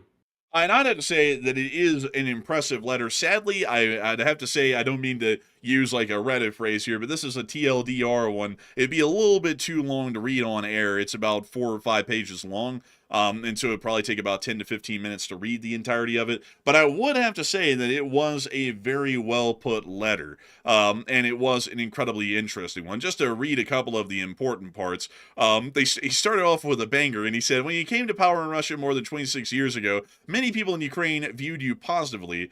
That is how it was, but that is now in the past." I mean, like, it started off already swinging, swinging for the risers, basically. And then it moved on to say that most people in Ukraine do not look at the Russians positively, and how he spent the past 26 years of his power in Russia conducting acts of aggression against basically all of Russia's neighbors, and, then stating that there's more negative consequences for the Russians. They don't like Ukrainian drones and missiles. They don't like the gas shortages and the rising prices. And they also don't like constant restrictions. Damn, is this America? Or I feel like, man, it's like, it's a good question here. A lot of these things are kind of parallel. But outside of that, it then went on to state a decent amount of other stuff about how the Russians are faring at this present day over about the past month in the war, and how the situation's doing poorly for the Donetsk region, and that they will never capture Ukrainian territory. It was a very impressive letter, I would have to say, and definitely a very good one, I would have to say. Really putting a burn on the Russians and making it pretty clear that the whole Russians, "Oh, we love peace" thing is full of crap, because they're not intending that by any means or measure. But I do thank you incredibly for the support, Con45, and helping this channel to keep on running. I hate that we can't read the entirety of the letter because it is a fairly lengthy one, but I do thank you massively for the support and helping this channel to keep running, and I definitely agree with you. It was a very influential and important letter, and I would generally have to say that Zelensky has put out some really important speeches and also writings throughout the war, more so than I've seen from any other modern leader so far. I have a feeling that Zelensky's going to be looked at as a pretty influential figure of this era that we live in. Whether you like him or hate him, it's very clear that Zelensky's become a fairly influential person, and I also had to say that as far as oration is concerned, he's probably one of the best orators of a national leader that we've seen in this current era, without a shadow of a doubt. I mean, especially if you're looking at the United States, which uses, "Look, Jack, and it's very bigly the biggest," like, this is like oration at a level that you can't find elsewhere in places like the States right now. But a huge thanks to you for the support. I hope that has addressed that well, and with that, we're on to the next one. All right, jumping into our next super chat here. This one's also a very generous $50 support from none other than Fred Vreeman, all the way from Alaska. And thank you very much, Fred, for that generous $50 support. He said, "Hey, it's all a mess for sure, 5D chess and all, but the Dow is over 50,000, and I think it might be actually." He said, "But seriously, just keep on reporting, guys, and you're doing fantastic." And thank you for the kind words, by the way, about that. I think the Dow is, and it is over 50,000 right now. That's all that matters is the Dow. As long as the Dow is over 50,000, we're all set. We're all good. It doesn't matter about anything else, of course. But the 5D chess is definitely getting interesting in the Middle East. Luckily, though, when it comes to reporting on Ukraine and Russia, there is no ambiguity about that. Ukraine knows what they're doing, and Russia's not going to stop under any circumstance. So that situation is pretty straightforward. But the Middle East, though, that's a bit of a strenuous topic to have to cover these days under the current circumstances, I'll have to admit. But Enforcer, what say you? That's the very politically worded way of saying in Ukraine, in that general war, the Russians have their track of thinking, and it's easy to cover that because it's succinct. It stays on the same logic track every day. And the Ukrainians do the same thing. They're on the same logic track. They're working from the same position every day. And so it's actually reasonable to cover it without losing your mind because it makes sense. And then in the Middle East, the president wakes up each day and just decides to do something different. Apparently today, we're now friends with the Iranians. If y'all don't know, we're going to be getting to that here in just a little bit. Tomorrow we'll kill, at least the U.S. will threaten to kill most everyone in Iran. And then the next day after that, the Strait won't be a problem, and then it will be a problem, and the nuclear dust isn't an issue, and then we will recover it one way or another. And Mojtaba, is a terrible person. He's now a great person. 40,000 people getting killed as a tragedy. The next day it's going to be a footnote. That's impossible to track and even cover at this point, because it's just insanity. Like there's no way to look at that like we could see in any other area of the world and go, yeah, these are the actions and statements of a sane, reasonable, level-headed person. It's the most irrational thing that's ever been seen, and that does make it pretty hard to cover. But I do have to say, Fred, a huge thanks to you for the support and helping us to keep this channel running, because you help us to be able to cover everything in the world. The sensible, like the war in Ukraine, whether we like the Russian position or not, I do have to admit that at least they're consistent with it, and that is something that I have to admire at this point, is that we can generally just take the Russian position, state it for what it is, and generally say this is what they're going to do because this is what they think. And then we get to cover crazy things like the Middle East, where we literally have absolutely no clue what's going to happen tomorrow because the president can just wake up and change his mind on everything and then do it again the next day. So a huge thanks to you so much once again, and thank you so much for the kind words. I thank you greatly for supporting the channel so that way we can keep doing fantastic. And with that, we are on to the last question of the segment, and then we're going to be getting on into the rest of the news at large. We also have a $40 support from none other than Lee Mitchell. And thank you, Lee, for the $40 support. And we also appreciate it very, very much. And Lee said, what is the criteria to determine a loss of a ship or aircraft in the daily report? And when you report the daily losses, it doesn't seem to add up, but love you guys. So the loss report is tabulated by the Ukrainian Ministry of Defense, and using their kill counts that they get from their commanders and officers on the field, they put together the casualty report that we report on air. We do not have to independently verify every single Russian soldier who's gotten blown into ground beef today, or every single tank that's been blown up to take the Ukrainian report at face value. Back in the day, we used to do that, and it largely ended up becoming fairly reliable that the casualty reports were accurate because most times we would see that the casualty report would generally line up with what we were able to confirm by video and picture evidence. That's why it doesn't line up these days, is because bringing y'all through 2 hours of endless drone attack clips to show y'all all 900 Russians that were killed on film today, all 6 APCs that were blown up, all 300 cars, that'd be a little bit mundane and redundant, which is the terminology we use behind the scenes to largely cut out some of the clips in Ukraine that end up becoming monotonous, because it gets pretty boring, I can tell y'all, because we've done it back in the past, and we try and not do it today to streamline our work path, to sit there and watch 900 Ladas get blown up over a 72-hour period with the drone coming in from the very same angle on almost an identical looking street on a slightly different painted Lada with a couple of different people and a couple of different supplies in it, and that gets pretty old, and that's why we don't show all of those clips on air. So that's why the report doesn't line up, is because we show everything that we can show on air without it being unnecessary and redundant, but at the same time, the Ukrainian Ministry of Defense tabulates the report and then publishes it, and we report that at face value, because so far we haven't gotten any indications that Ukraine's casualty reports are inaccurate or woefully untrue. So a big thanks to your support. I hope that has addressed that well, and with that, it is time for us to move on and into the rest of our news for tonight, I gotta tell you. And I see a lot of people loving the rabbit holes. I do love my rabbit holes. They're good, I tell you. I think they add character, spice, really. But moving us on out of this whole deal, it is time for us to get on and into the Middle East, because things are happening down here. What's happening? We have no clue, but we'll get into it. So moving us on into the Middle East, we did get to hear that out of Riyadh. We are now hearing that the U.S. embassies across the Middle East, this one in Bahrain, is now saying that people need to find shelter and make sure that they're near it at any given moment, because attacks could start any time, because the Iranians that love peace and love talking to us are wanting to bomb us, so, and also all of our allies as well. So now everybody's got to go find some shelter in the Middle East to be able to hunker down in case of the advent of another attack. We've also been able to hear additionally that something is on fire earlier in the day around the UAE island of Das, or Das Island, which is apparently on fire. This is an export source for liquefied natural gas out of the UAE, and while the UAE isn't a major manufacturer of LNG, it still does manufacture it and ship it. We don't know what this fire was caused for, whether it was a drone attack by the Iranians, or whether it's some sort of an industry incident that happened on the island. We're just a little bit unclear on that. But this is the island, this is the infrastructure on it. So it's basically like the Iranian Karg Island, but it's for the UAE and it's for liquefied natural gas instead of oil. Also, let's take a look.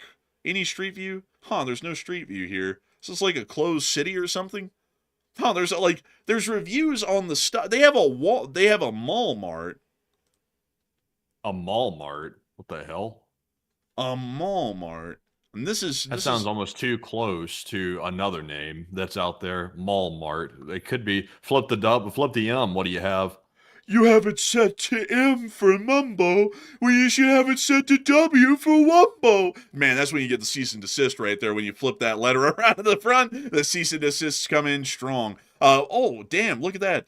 Dude, these are like those little labor camps that they talk about in the UAE, you know, where they confiscate everyone's passports and they force them to work indefinitely.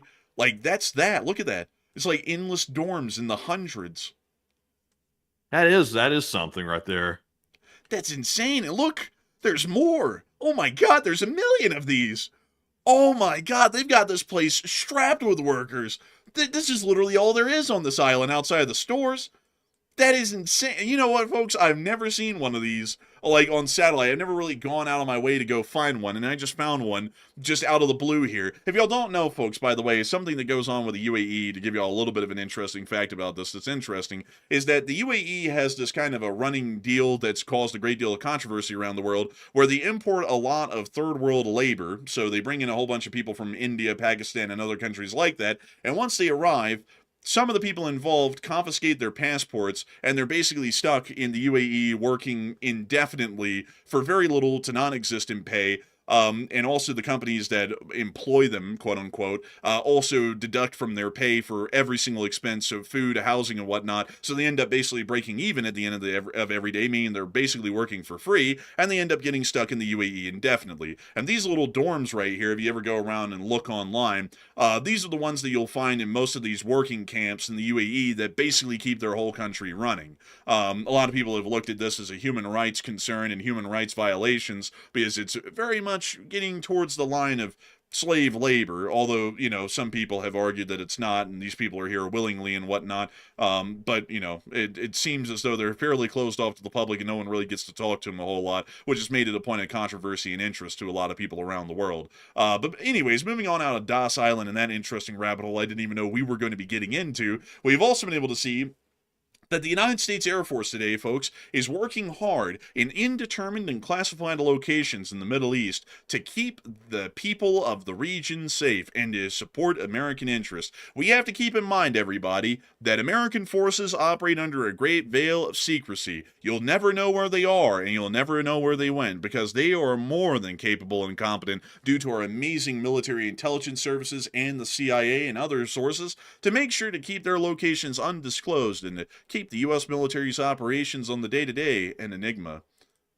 This picture came out from an undisclosed location showing an F-16 refueling over the Middle East.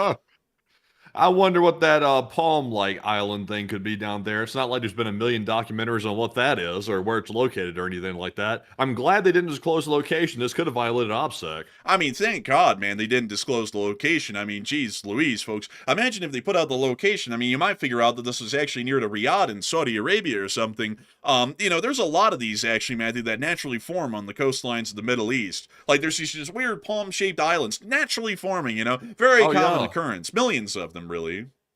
Oh yeah, for sure. Also, by the way, let's get the audience's take on this. We talked about this for the air. We said, did CENTCOM intentionally do this? Like, technically not disclosing the location, but also kind of revealing it unintentionally through the photo and geolocation of it. Did they do it on purpose to show the Iranians that they're in the area, or was it an accident and a big blunder? I'm kind of on the fence about it, but I'm curious about what other people think.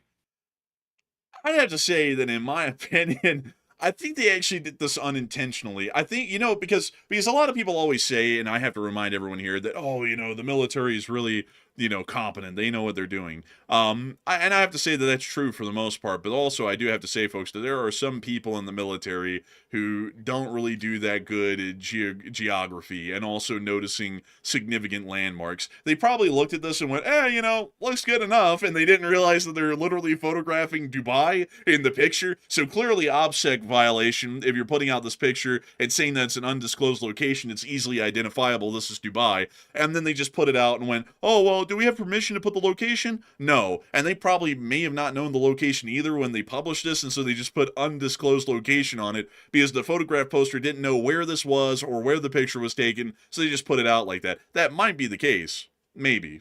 Could be, but it seems like I would think most people have seen the palm tree thing. Like, that's a very notable landmark. So I would imagine that most people have seen that. I mean, if somebody's in the military and literally is operating in the region and has never seen that before, then they need to get out some more. Oh no, these could be like PR people who had to pass this through somewhere else that's not in the Middle East, and the person who was reviewing this might have been geographically challenged. Because it's all hokey redneck say, are you sure about that? I know someone who is in the military, and one time they asked me, where North Korea was, and they were like, "Is that like in like near Vietnam?" And I was like, "No," like I was like, "That's not near Vietnam." So just to show you, Vietnam's here near to the South China Sea. North Korea's up here next to Japan. So there's nowhere that North Korea gets close to Vietnam. I mean, relatively maybe, but clearly not next door. Like the question largely intended to ask. So I would say, and also I'm not saying the name of that person, I'm not going to put them on blast, but I do know people that are in the military that aren't really the best at geography, and that's why I'm saying, generally that could have been a mistake that they made, and they actually thought that there was no OPSEC being violated with the picture. But moving us on out of that, we've also been able to hear that the U.S. foreign policy position has changed today. Our great leader has woken up and decided that everything's now going to be different. We have been able to hear that apparently the uranium now doesn't matter. According to the president, he said, "I'm not considering a covert operation to seize Iranian uranium. There's no reason to get the nuclear dust. It's entombed." I guess he forgot that Iran has excavators and they're trying to dig it out. So I guess that whole thing was just kind of looked over. And we also were able to hear, additionally, that apparently the president also then added, "I don't want to meet with the Ayatollah, but if I did meet him, I'd be honored to meet him. I would be respectful." Oh, also, by the way, where did he say that, by the way? Do we happen to know, like, where he gave that statement allegedly? I don't know off the top of my head. I'm just working off of this quote right here.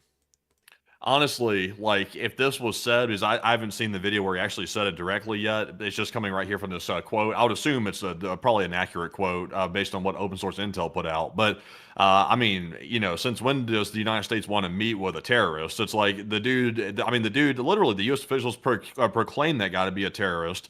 So why are we trying to meet with him respectfully and stuff like that? I'm going to try to look that up, by the way, because I never saw the direct quote of it earlier today. I'll take a look and see where I can find the direct spot from it. Yeah, I would have to say we need to look into that one. That one's a little interesting. And then we also got to hear one more additional quote, this one published by FITUX News, that the president says he thinks he'll restart the war very quickly if Iran kills U.S. troops, saying that it'd be a good reason to restart the hostilities. But I want you all to notice here the wordage, if we were to take this as the direct statement by the president. The president says he thinks that he would restart the war if Iran kills U.S. troops. So he thinks. That's not a definitive statement that if they kill an American soldier, we're going back to war. So the Iranians can just murder an American soldier and we might not go to war. There's a possibility there. And it might be a good reason to restart hostilities. That's also something interesting as well, noticing that as well. This whole statement just kind of makes it a would-be, could-be statement. If a U.S. soldier is killed, I think we might start the war. It's kind of a good reason to do it. But it doesn't say it definitively. Like, if a U.S. soldier has a hair on their head harmed, we're obliterating Iran. It's more so just, maybe. I mean, we'll think about it. I mean, it's a pretty decent reason, but who knows? That's pretty much the statement that was made. I got to say, folks, not really a good look. But moving us on out of that whole deal.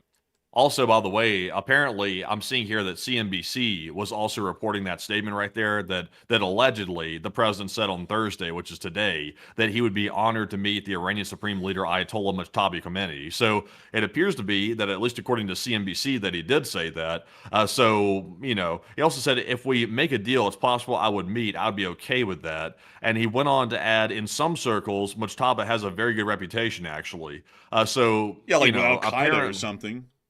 It's like they don't. I wouldn't say they exactly have a good reputation. If they had a good reputation, then why did they put a missile on his father's head? It's like if he's such a good reputation. Apparently, they took out the entire top leadership of Iran, including his father, in the first 30 seconds of the war. It's like if they have a good reputation, then why are they putting a missile on him?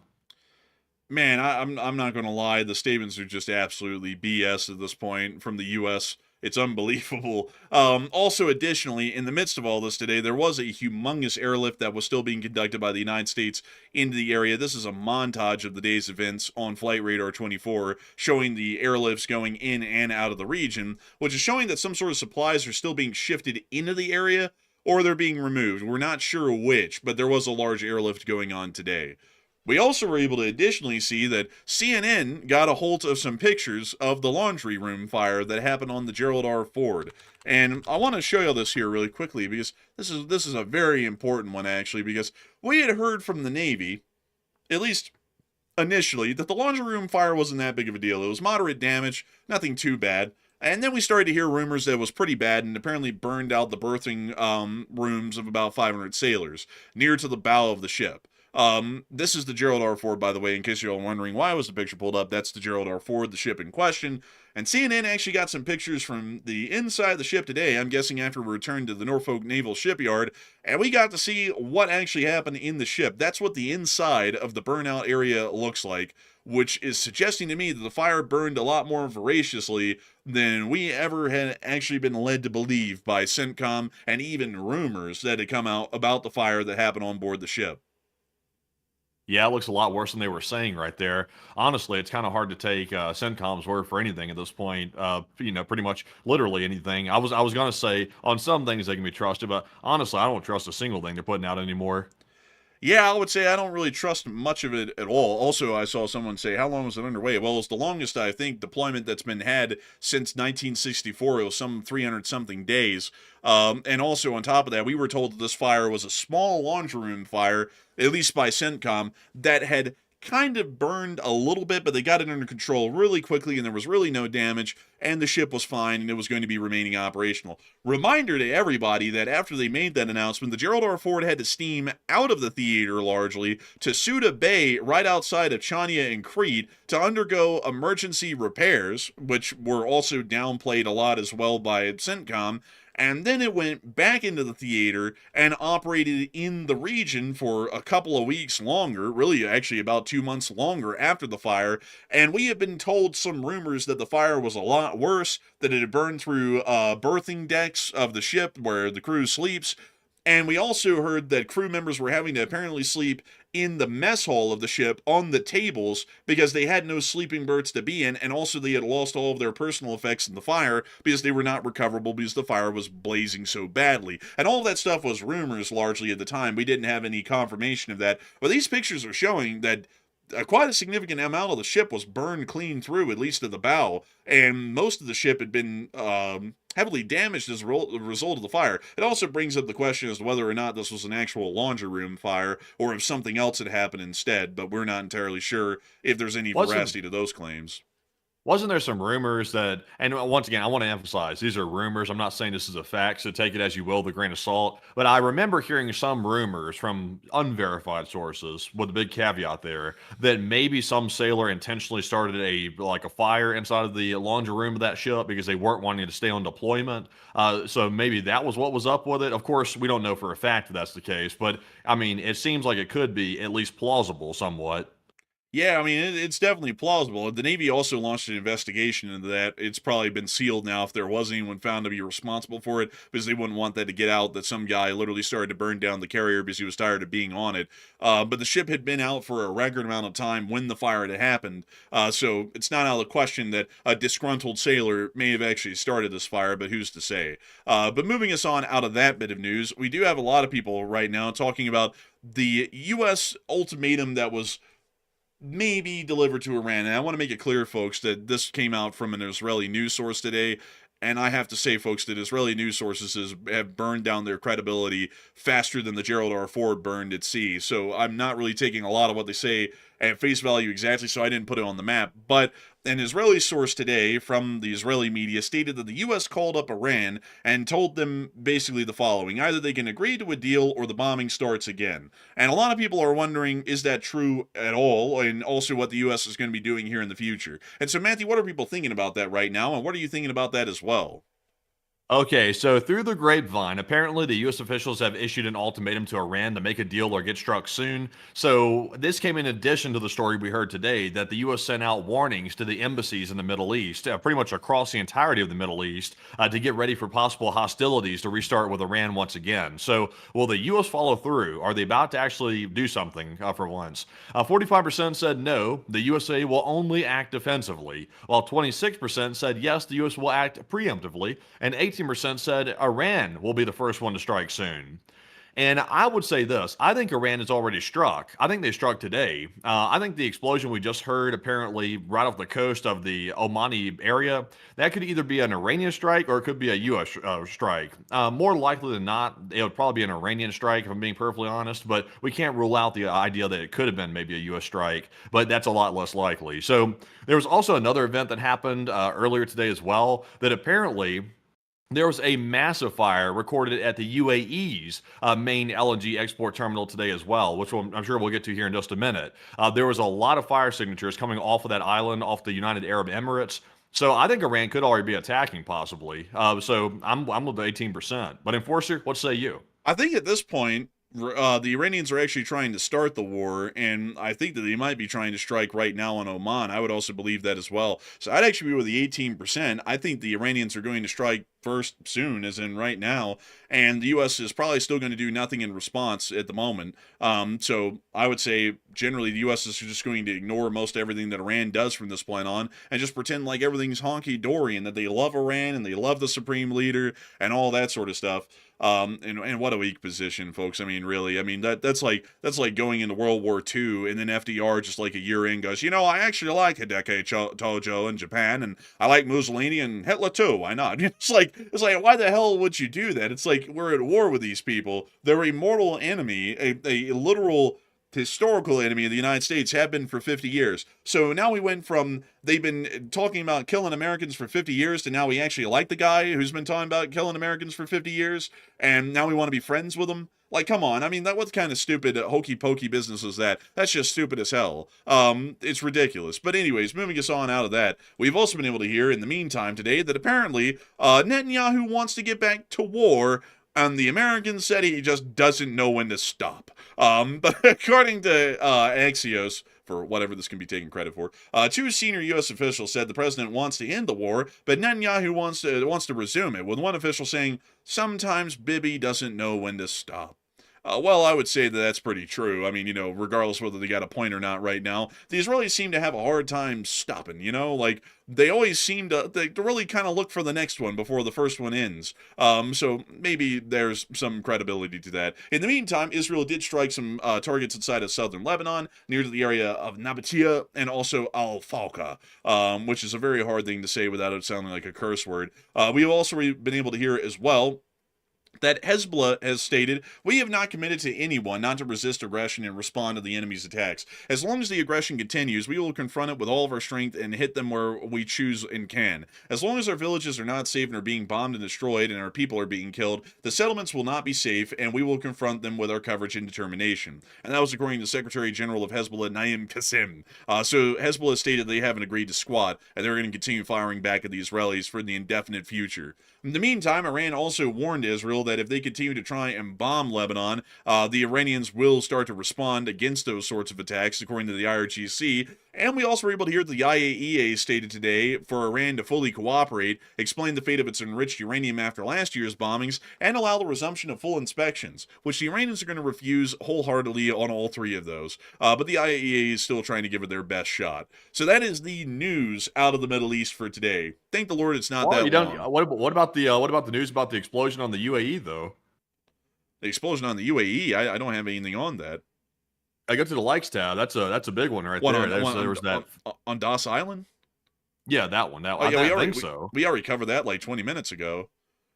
Okay, I was just making sure because I don't recall hearing that. It must have been in the chat, or it must have been very quick. Yeah, well, I mean, I sat there and I was talking about the labor camp on the island for a good minute. I was literally talking about, look, there's dorms on the side. You're like, yeah, look at that. I was on this for a hot minute there. But anyways. Moving us on out of the Middle East, because that's all we have to cover, actually. Thank the Lord. Lordy. It's a good thing that we didn't have to stay here long today. Whew, this stuff wears me out. But moving us on out of the Middle East, we also were able to hear out of Washington, D.C. that apparently the House has just passed the Ukraine Support Act by a vote of 226 to 195 to provide military aid to Ukraine and impose tough sanctions on the Russians. So very nice to see that. Good to see. Hopefully we'll see those passes the Senate, and hopefully the president won't try and stop this. We generally talked about this earlier, though, during one of our prior polls, so we'll not give too much coverage on that and generally get to the front lines inside of Ukraine. But before we get to those front lines, we do have a lot of people right now talking about that major explosion that happened at Das Island that we covered a little bit earlier, and what was going on with that strike, and what was that? Was that an Iranian attack? An industrial work site incident? What was it? And Matthew, what are people thinking about that, and what are you thinking about that as well? Okay, so there was a major fire and a possible explosion that was recorded by satellite from the NASA firm's fire satellite on the UAE's main LNG export terminal today, and it was a very big signature, so it's a serious situation, I would say. So, what do you think caused it? 83% said it sounds like an attack by Iran that's being covered up, while about 4% said it's just a satellite malfunction, and 6% said it seems like an accident and maybe somebody just caught fire to something just randomly at the export hub right there. And I would say, in the midst of the news coming out about the Omani strike, possibly, it sounds to me like Iran could be attacking with drones on these islands because it's generally in the same vicinity of it. So it sounds to me like it could be early attacks by Iran, possibly. So I'm with the 82%. But Enforcer, what say you? I'd have to be with the 82%. I'm also believing that was most likely an attack as well. It's just that the UAE has been very quiet about this, and while we did get confirmed the fire by some satellite data, the UAE has made absolutely no official comments about the situation at Das Island in any sense or capacity to say whether it was an accident or whether it was a deliberate attack by Iran. So I hope that does address that the best we can. At least in my deduction, it obviously would probably be an Iranian attack, but we don't have anything to confirm either way from the UAE directly. But moving us on out of the Middle East and finally back up on into Ukraine, we do have some interesting news that came out of the rest of Ukraine that we haven't covered today. Moving us on into our location unknowns, we were able to see that a brand new interceptor drone has been developed by Ukraine. This thing is called the Bullet drone, and y'all will see why. Observe. And there it goes.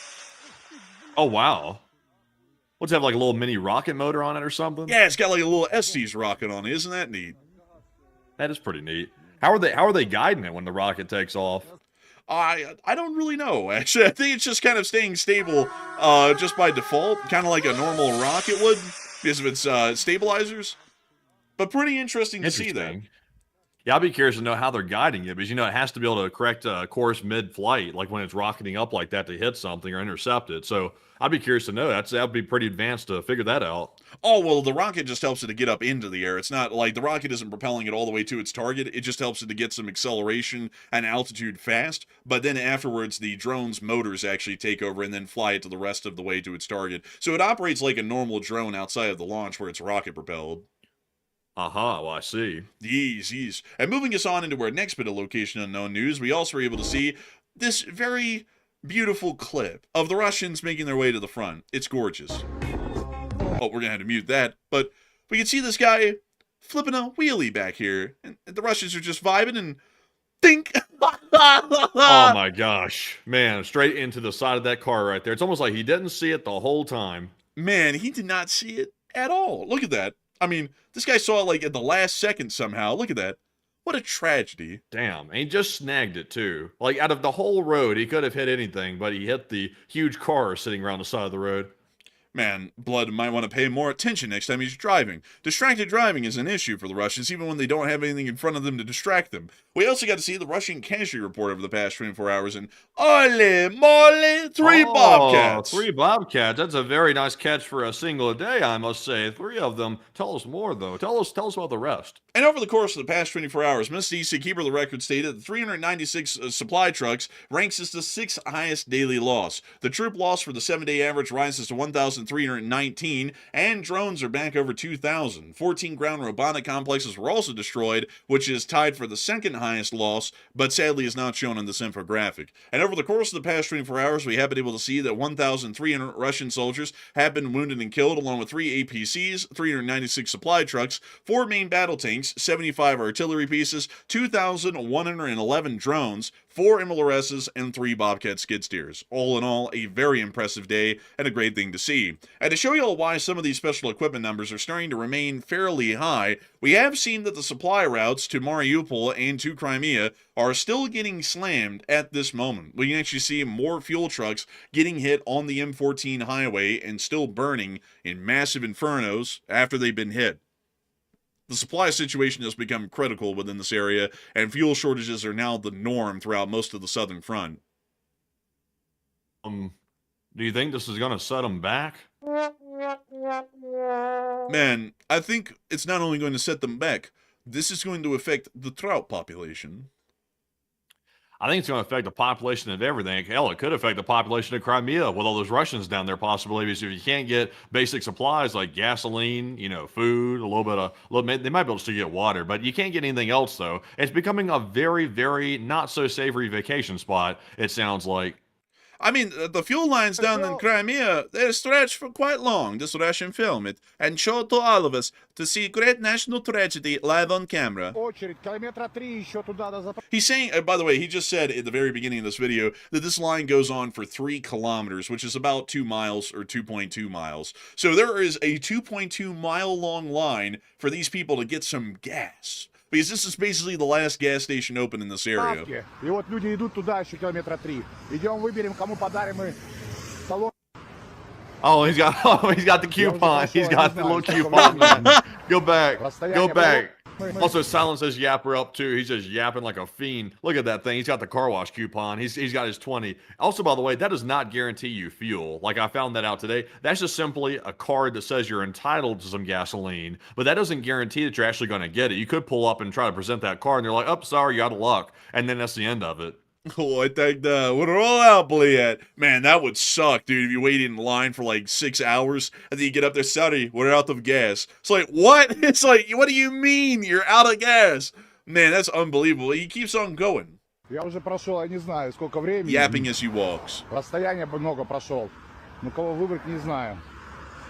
Yeah, this hideous thing. I don't know what the hell that is, but that is awful looking. The doors don't even match the frame.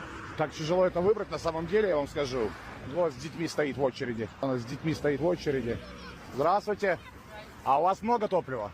Hello, grandmother. I shall, sway you on side of the road and ask how much gas you have. Сколько у вас? I would, I'm not a betting person, but if I were to place a bet, I would bet that her name is Olga. Maybe. Like, it might be. Да, это вот вы дети ваши, да, вы с детьми стоите? Hey, kid, are you looking for some gas as well? Man, like, this kid is like, hey, gee, I'm going to go down to this corner store and go steal 4 gallons of gas. You know, it's like, man, honestly, it's tough these days. I mean, the kid's got to get some gas somewhere. He's got places to be. Ну, там уже, да, он заканчивается уже все. Но я просто... Нет, я просто решил выбрать, кому-то осчастливить, подарить, знаете, одного человека. Вот я посмотрел, вы с детьми стоите, если у вас мало топлива. That dude's yapping like a fiend. Look at him. Look at him. He's flashing his card. Look at him. Like, man, he's showing that thing off like a Costco membership card. Like, you know how dudes are these days. Like, pull out the Costco card. Look, I got the executive membership. This dude's pulling out his gas ration coupon. Olga's looking at it like, what the hell good's that going to do me? I don't have it. Man, he's like, look at these. I've got the platinum. She's like, the hell? Bro, it looks like she's never even seen it before. Like, look at her reaction. She's like, what the hell is that? Like, oh, man, I wonder if that's a scam. Like, I wonder if the cards aren't even real. Like, someone's just handing them out. Man, it could be. I tell you, she's like, well, hell, how do I get that? She's going to wait in line the whole time, then get up there and the card won't even work, but she doesn't have one. Bro, they're going to be like, okay, you need to show your voucher. I don't, what do you mean? No voucher? No gas. No gas for you. Bro, it's the gas Nazi out there at the gas station, bro. Like, you come out there without the voucher. No gas for you. And they, like, snatch the pump out of your hand and everything. But moving us on out of that bit, we also have seen that some others in Sevastopol have decided to take more interesting measures to deal with the gas situation, including riding in on their horse. No joke. Like, there's people riding horses around in Sevastopol now because there's no gas. They're turning into Cuba. Damn. I didn't know Lavrov had such hard times like that. He's getting ridden by the Russians. Damn, bro. And also, this guy's wearing, like, a straw cowboy hat, like a Stetson. Yeah, really. I'll tell you what, man. Bro, I've never seen a Stetson made out of straw. Yeah, and Lavrov's being used as transportation, man. He's out here with that horse, you know what I mean? Man, he's out here getting them sugar cubes. Man, he's going down the street going, the Ukraine is not a legitimate state. Bro, it's like, damn, bro, that horse, that is Lavrov.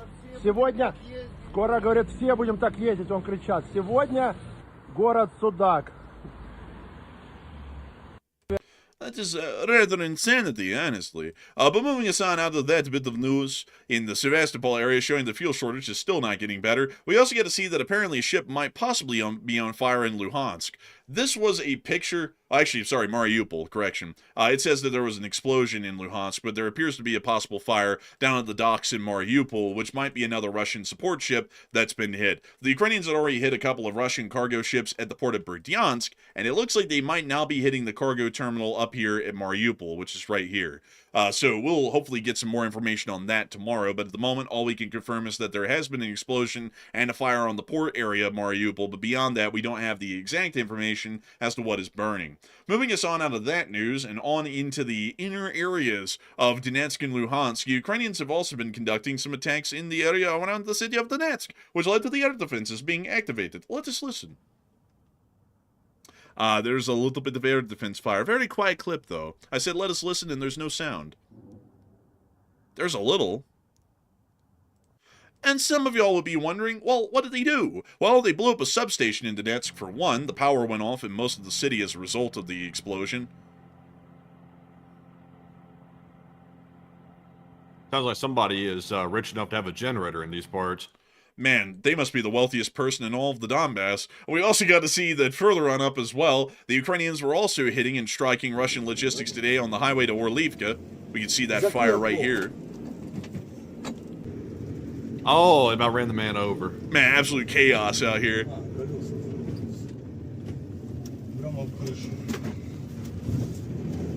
You know, I just realized something. The Ukrainians are simply doing the Russians a favor here. They're simply cooking the food supplies before they get to the front line, so they arrive pre-made meals like meal prep service. Man, you know, if you catch a dump truck on fire, you know, and if we're working off of that premise that they're just pre-cooking the food, isn't that like stir-fried? Because it's basically it's like Russian hot pot. wok. I'm like, yeah, maybe it's a hot pot. Like, could be that too. A wok, a hot pot, something along those lines. Definitely cooking it, though. I think they might be cooking it a little too well because they don't really seem to have good control of the temperature and also the duration of the cooking session. But still, they are cooking it. And I do have to say that's very kind of the Ukrainians. Meanwhile, they also cooked up a Russian ammunition depot just up the road in Volhyahirsk, which is just to the east of Orlivka. Here's a little clip of that. A couple of them, actually. Тихо, тихо. Куда въебало? Oh, listen. Я не знаю. Летит еще, там ебет еще. In the distance. Oh! Oh! Поебашило. Oh, wow. Don't be shy. Yell out. Oh, блядь! Oh, блядь! Да. How about this next clip? Oh, that's the substation down in Donetsk. How about this one? Отойди, отойди, отойди. Oh! Double. Oh, that definitely hit electrical right there. You saw that white flash. That was definitely some type of electrical infrastructure. Oh, well, you'll never know. But this is the fire that happened out at the substation. Ебать тепло. Блин. Ебать, она вся сгорела, Маша. Так и там же люди, охранники были. Были. Moving us on from these clips inside the Donetsk region, and moving us on up into Luhansk, we also saw a fairly similar tale unfold in Luhansk. Let us listen, and let us await the arrival of the Ukrainian drones. You can hear it coming in. Also, there might already be a fire going on out there. Oh, air defenses. A little AK. Oh! Oh! Ебать! Yeah, bud. Yeah, bud. Yeah, bud. Uh-oh. Uh-oh. I thought it was a tweaker for a minute, but I think it's just a resident trying to film. Man, it ain't like that tweaker in Donetsk yesterday, man. They got in front of the camera. Like, did that whole weird tweaking routine. Bro, it's not that. You know the difference between a Russian and a Russian tweaker? What? The tweaker's addicted to those crocodile-type things, but the regular Russians are still addicted to vodka. You know what the Russian government officials and the Russian tweakers have in common? Oh, they're both insane? They're both addicted to crocodile tears. That's also slang, by the way, for crocodile. Like a man, but Cry me a river. Man. Oh, these guys are having a blast. Here's the next clip. Oh, actually, that's a picture of the fire. Moving us on from that, we also got to see another clip of this. Generally the same one, so we'll skip over this one. It's a duplicate. Also, by the way, I see people saying, boo. That wasn't a joke. I was being serious. Like, y'all think I'm joking? That was no joke. I'd just own it. I'd be like, yeah, it was a joke. Get with it. Like, I'd be like, man, like, honestly. No, that wasn't a joke. You think I'm joking? The Russians are addicted to vodka. I'm not playing.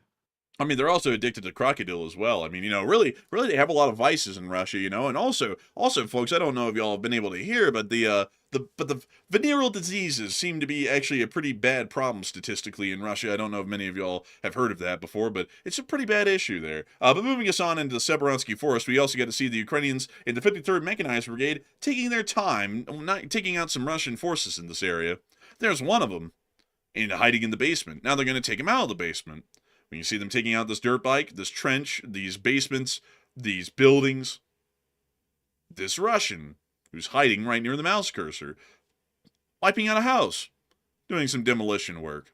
Don't worry, everybody, it'll all be covered in reconstruction. You see this Russian hiding in another house, so they decided to take that one out as well. We see this Russian here, wandering through the meadow. And so the Ukrainians have decided to take care of Russian hiding in meadow, Bliet. And we see as you can clearly tell, Russia is winning the war. Putin was speaking truth earlier today when he said that Russia was winning the war, of course. But it's just a funny thing. Apparently, winning means losing in the Russian vocabulary. It's kind of like that quantum messaging type stuff. One day, losing is winning, and the next day, winning is losing. So it just works like that. The Russians are keeping a lot of momentum and getting their people mowed down in, record numbers. I mean, that's one momentum that they are keeping up. Frontline progress, that's a whole other metric, and they don't do well on that one generally these days. Down in Konstantinivka, we also get to see some artillery fire by a Russian TOS. Observe the great and overwhelming firepower of Russian thermobarics. Oh! It's a misfire! Oh, man. That's horrifying. So what happened here, because a lot of people are probably going to be like, wait a minute, what happened? So the second TOS thermobaric that was being fired, the warhead actually separated from the rocket propellant. So the rocket propellant fell out of the back of the TOS launcher on the ground on fire, and then the actual warhead somehow, in the midst of this whole thing, actually got launched out of the front and just kind of flew a little ways off into the distance. So let's watch that again with that in context.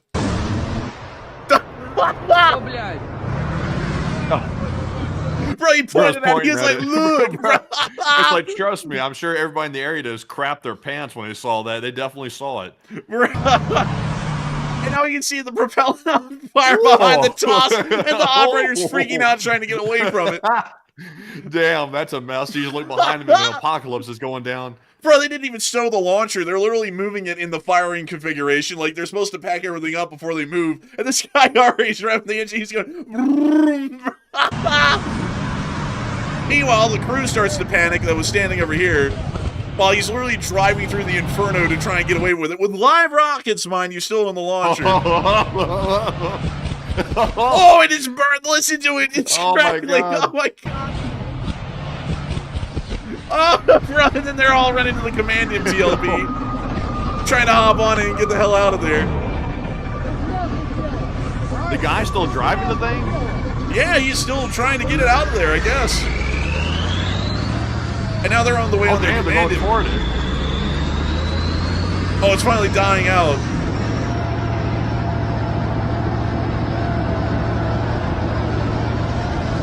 And there's the back of the rocket. You actually see it burning in the ground. Man, I tell you, that Russian in the vehicle there that was on fire has got balls of steel for sticking with it like that. Most of them would have taken off. Man, I'm not gonna lie, man. He reacted quick when that misfire happened. I mean, watch the reaction time. This thing fires and fails in just a couple of seconds. He's already flooring it by then. There it goes. There's the dud. Oh. And he's already gunning it back there, bro. It's like 2 seconds later. That guy was already on the gas trying to get away from the burning rocket behind him. Oh my God, that was crazy, honestly. You rarely ever see stuff like that these days. Like a TOS for that matter, being used within usable range of a Ukrainian unit. And also a failure like that has never been seen in the war, so that was a pretty interesting one. We also got another clip coming out of the Pokrovsk front of the 5th Assault Brigade of the Ukrainians taking out some Russian drones, Bliet. You see them hitting one here. Wow, that actually showed us the drone getting blown up in the aftermath. Look at that. I've never seen the camera stay on after the drones blew up. Yeah, it really did a number on that glue. Man, honestly, man, that Elmer's glue didn't hold up too well to this whole deal. Fell apart like a Looney Tunes explosion or something, where it's like a bling bong, bing bong, and there's like springs and stuff flying everywhere. Bro, honestly, man, you know, like there's a Russian in a factory somewhere, no joke, man, right now, who has those little like glue sticks from elementary school. He's like gluing the pieces together. He's like, another one, please. Like, we're building these by the millions, and they're like held together with balsa wood and dreams. Honestly, man, I would love to see how they actually build the drones in Russia, because I have a feeling the quality control is shit. But we can also see them hitting another one and another one, all of the same design, actually. I don't know what design of Russian drone this is, but it's one of the most shoddily built I think we've seen so far. And there's a Shahed actually getting hit at the end just for icing on the cake. Moving us on out of that clip and into our next clip in the Pokrovsk area, we also got to see some strikes that the 59th Assault Brigade were able to land in the area as well. Take a look at this. They got a bunker. They got another one, and they got this Russian hiding in this open roof house. This is the Da Vinci Wolves unit, I think, right here. Yeah, it is actually. The 59th Assault Brigade is Da Vinci. I didn't even notice that when we got on this clip. It's just like the 59th Assault Brigade. I didn't even remember it was Da Vinci Wolves. A famous unit. They got those Da Vinci contraptions going on. They got the trebuchet and all that stuff. You know, they're putting it on the Russians. I don't think the trebuchet was Da Vinci's. Like, I know, I'm joking. Man, I was like, man, I think he came up with like that twirly bird thing and that wingman deal. But anyway, so we get down to Zaporizhia. We also got to see the Ronin unit of the 65th Mechanized also taking out Russian forces in this front today as well.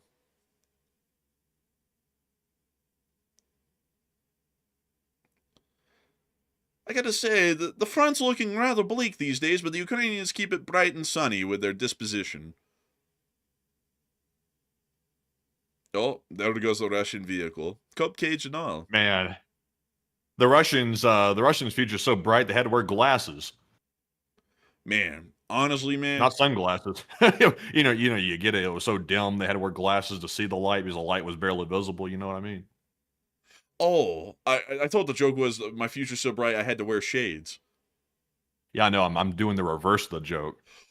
Oh, I slow. But anyways, moving us on out of that clip, it's time for us to get on up into Kyiv and cover the speech that Zelensky made here on day 1562 of the news from around the world. And so without further ado, here is the speech. Speech! Бажаю здоров'я, шановні українці і українки. Коротко про цей день. Сьогодні я провів детальну і дуже практичну нараду щодо наших озброєнь, що саме необхідно для нашого захисту в Україні у більших обсягах та що саме може бути відправлено на експорт, щоб додатково посилити Україну, посилити наші зв'язки зі світом, додатково і довгостроково. Експорт зброї має стати довгостроковим джерелом економічної сили для України. Пропрацьовуємо деталі РНБО, Міністерством оборони України, парламентський компонент, щоб будь-які нормативні зміни не затримувались. Активно працюємо з урядом також, щоб у червні Україна отримала кошти з європейського пакету підтримки обсягом 90 мільярдів євро. Ми бились за цей пакет, і він затверджений, і процедурно треба, щоб вже зараз, в літній час, кошти запрацювали на Україну, на нашу стійкість, на нашу оборону, на допомогу нашим людям, українцям. І це буде. Є прогрес і на напрямку наших перемовин з Євросоюзом щодо членства України. У нас буде дуже чіткий графік можливостей для руху у перемовинах, тим більше після змін в Угорщині. Термінів ми дотримались, і зараз вже у червні ми дуже розраховуємо перейти до відкриття кластерів, яке Україна підготувала. Ми зробили цю свою частину роботи, і зараз крок за Європейським Союзом. Фактично щодня наша команда в комунікації зі стороною ЄС. І це важливо. Дуже важливо для нашої мотивації, для мотивації всіх наших людей. Кожна позитивна новина з ЄС підтверджує, що Україна на правильному шляху і що партнери з нами, з Україною. Ми готуємо зустрічі з деякими нашими найбільш спроможними партнерами в Європі. Ми розраховуємо на хороші сильні рішення, і це важливо.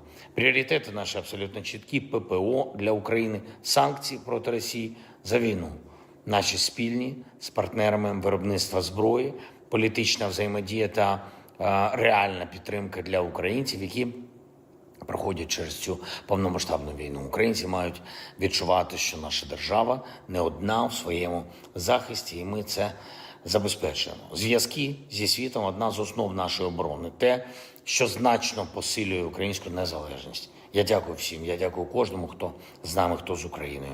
Слава Україні! Heroem Slava. And with that, that is the end of the speech from the President of Ukraine, President Volodymyr Zelensky, here on day 1,562 of the news from around the world. And that's going to be moving us on into the second segment of the stream, to where we get to talk to each and every single one of y'alls. And I got to say, folks, that it's been an absolute honor and a pleasure to be able to cover this news for all of y'all tonight. We've had a peak viewership here of 15,500 people over the course of this night, and about 90,000 people have watched this show so far. I do have to say that we're entirely honored and greatly appreciative of so many of y'all, each and every single one of y'all, enjoying the stream tonight, and I hope that we have been able to ensure that the enforcer quality of news coverage, with the factuality, the analysis, and hopefully all of the jokes as well, whether they landed or not, being of usual sound quality. But with that in mind, it is time for us to move on and into the second segment, where we get to talk to each and every single one of y'all. We're going to be getting the super chatters first, and then moving into our live chats after that. So, Matthew, please take it away. All right, so jumping into our final question segment of the night, it's now time to get to our live chat questions, our super chat questions, and our Morse code decoders of the night. And in the meantime, we are looking out for more breaking news, and if something does happen, we will jump to it. But for right now, it looks like the West is covering up the attacks that are possibly happening near Oman, which is a big shocker, but I'll have to see where that goes. But jumping into our first super chat here, this one goes to none other than Give Up Now, who put in a $50 support, and thank you very much, Give Up Now, for that very generous super chat. And he said, Sun Tzu, Dao Stonkin, 51,000. Also, if you don't know where Oreshnik go, enemy confused. Absolutely. The greatest enemy of an enemy is confusing the enemy. When you intend to bomb their position, bomb your own. Confuse them. It wins wars. Or, at least in movies it does, but in real life, you lose the wars even quicker. But beyond that, I do have to say that at this point, folks, all sins have been forgiven. The Dow is once again over 50,000 points. Therefore, we are absolved of our sins. Because that is how it works, folks. When the Dow is over 50,000, everything's okay.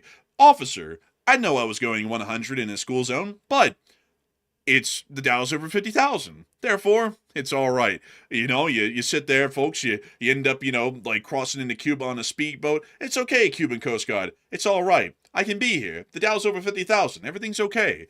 It's all good. The war doesn't end in Ukraine. That's okay. The Dow's over 50,000. There's no reason to worry.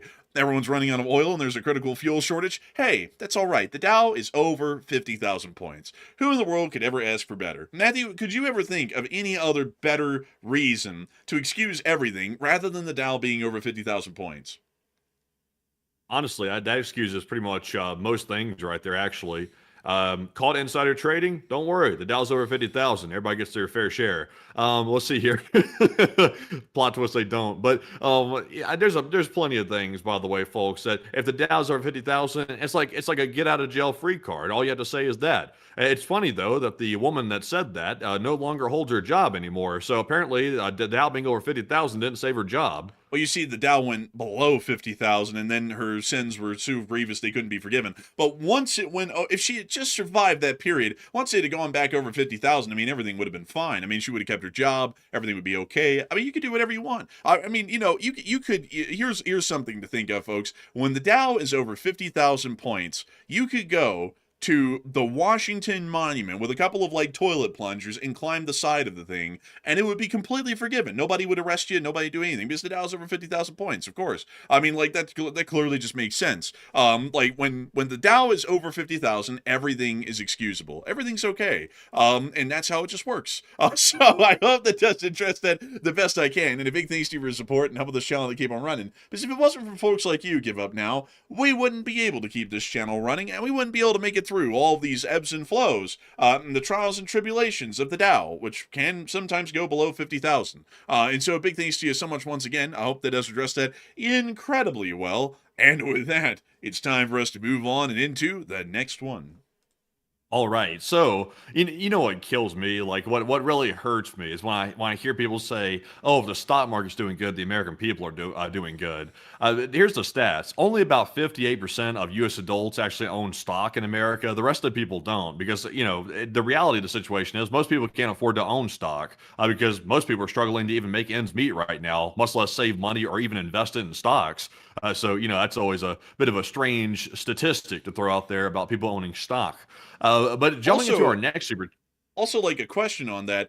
If people own stock, does it really clarify how much? I mean, what if they only own like $20 of stocks? I mean, if the stock market's doing good and you got $20 in stocks, I mean, what is that, a gain of like 3 cents? I mean, does that even matter for most people? Well, the top 1% accounts for about half of the total value of U.S. equities. So Oh. that tells you pretty much all you need to know. Oh, yeah. Well, I mean, basically that means that if the stock market's doing good, nobody's doing good. Basically it's only those guys. And, that's such a small part of the population, it doesn't really count all too much. But on the bright side, folks. It is really an interesting concept, though, that once you get wealthy, it's kind of hard to become broke again. Like, it kind of is, unless you're reckless with your money or something like that. Like, if you know how to manage it properly and you, like, put some of the money in a high-yield savings, you can pretty much live off of that for the most part. And then you put money in stocks, too, and it appreciates, on average 7% a year.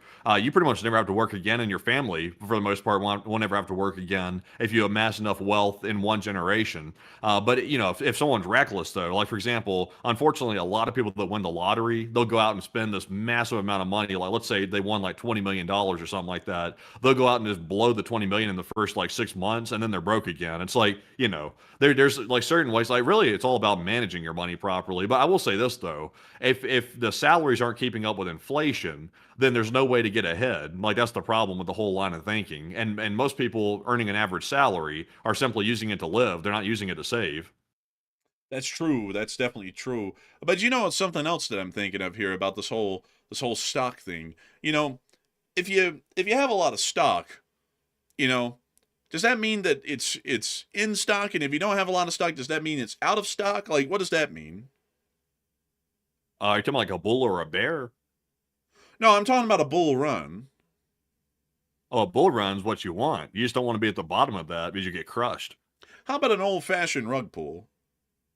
Now, a rug pull is interesting. What you do is you have everybody sit on the rug, and you have one person standing on the other end of the rug that looks a little bit shady. And once the rug gets full, then they yank the rug out from under everybody, then they fall down and lose everything. Can Aladdin ever become a victim of a rug pull? Well, it's assumed that rugs probably aren't going to be flying. So, yeah, assuming that gravity's in effect, he's out of the equation.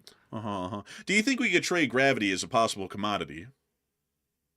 If the current U.S. 1% had their way, I think they would probably trade it. Does that really harness the gravity of the situation well? I mean, I would say so. Would you say less? Say no more. Say no more. Bro, I kept that going on way too long. Man, like, everything you'd say, I come up with something goofy to say back to it. You're like, man, I can say more. I was like, could you say less? So, man, let me on that, though. I'd have to say, like, also, by the way, good news, everyone. I don't know if y'all have heard, but that data center in Box Elder County is slowly getting chipped away at bit by bit. It went from 40,000 acres to now it's only going to be 20,000. And I mean, that's great news. Honestly, that's worthy of that. Hopefully, it'll get down to 0 acres here in the near future. Yeah, I think the thing should go away. I think they should build it in Canada, since the guy who's all for the data center is like, oh, he's like the wannabe American. They go build it in your own country. Go build it in Canada. How about that? Also, by the way, if Canadians are about to be like, Matt, why would you do that to us? I'm just making a point. I don't think the data center should be anywhere near residential places or like so massive that's like as big as Manhattan or something like that. That's just absurd on its face anywhere. I say, if it's such an important thing, why doesn't he have it built near his own private residence? Yeah, I mean, yeah. Hell, if it's such a great and amazing thing to have around, I mean, what would he have a problem living right next to it? I'm sure he'd have no problems at all, no qualms whatsoever, right?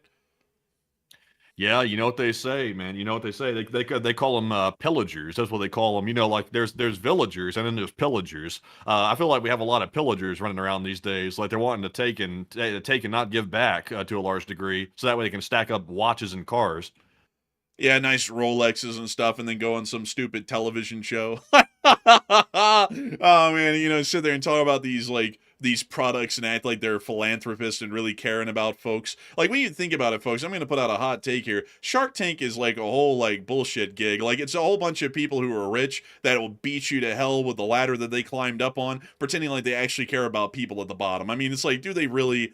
No, none of them do. And it's like that whole thing is just a PR stunt, basically. That's what I think of it, in my opinion. Because I can tell you this, folks, if they had the option of not caring about PR, they wouldn't do squat. They wouldn't invest in a little dog bone company made by like Susie Lou, who's like 12, and they wouldn't go and invest in the fly trap thing for farmers because they don't give a damn about farmers. All they care about is their bottom line, and the only thing that this does is give them a little bit of a PR boost. So I like that. I like that one lady on Shark Tank, the one that's like, your company has too much success, so I'm out. Or like coming up with these stupid reasons to go Yeah. out on everything. It's like the person will be like, we have the cancer vaccine we're here to sell on Shark Tank. A bit later you'll be like, I'll save too many lives, I'm out. It's like, damn, it's like these reasons are crazy that she's coming up with to go out on every single thing. Dude, she'll be sitting there, man. Like, and I know the one you're talking about.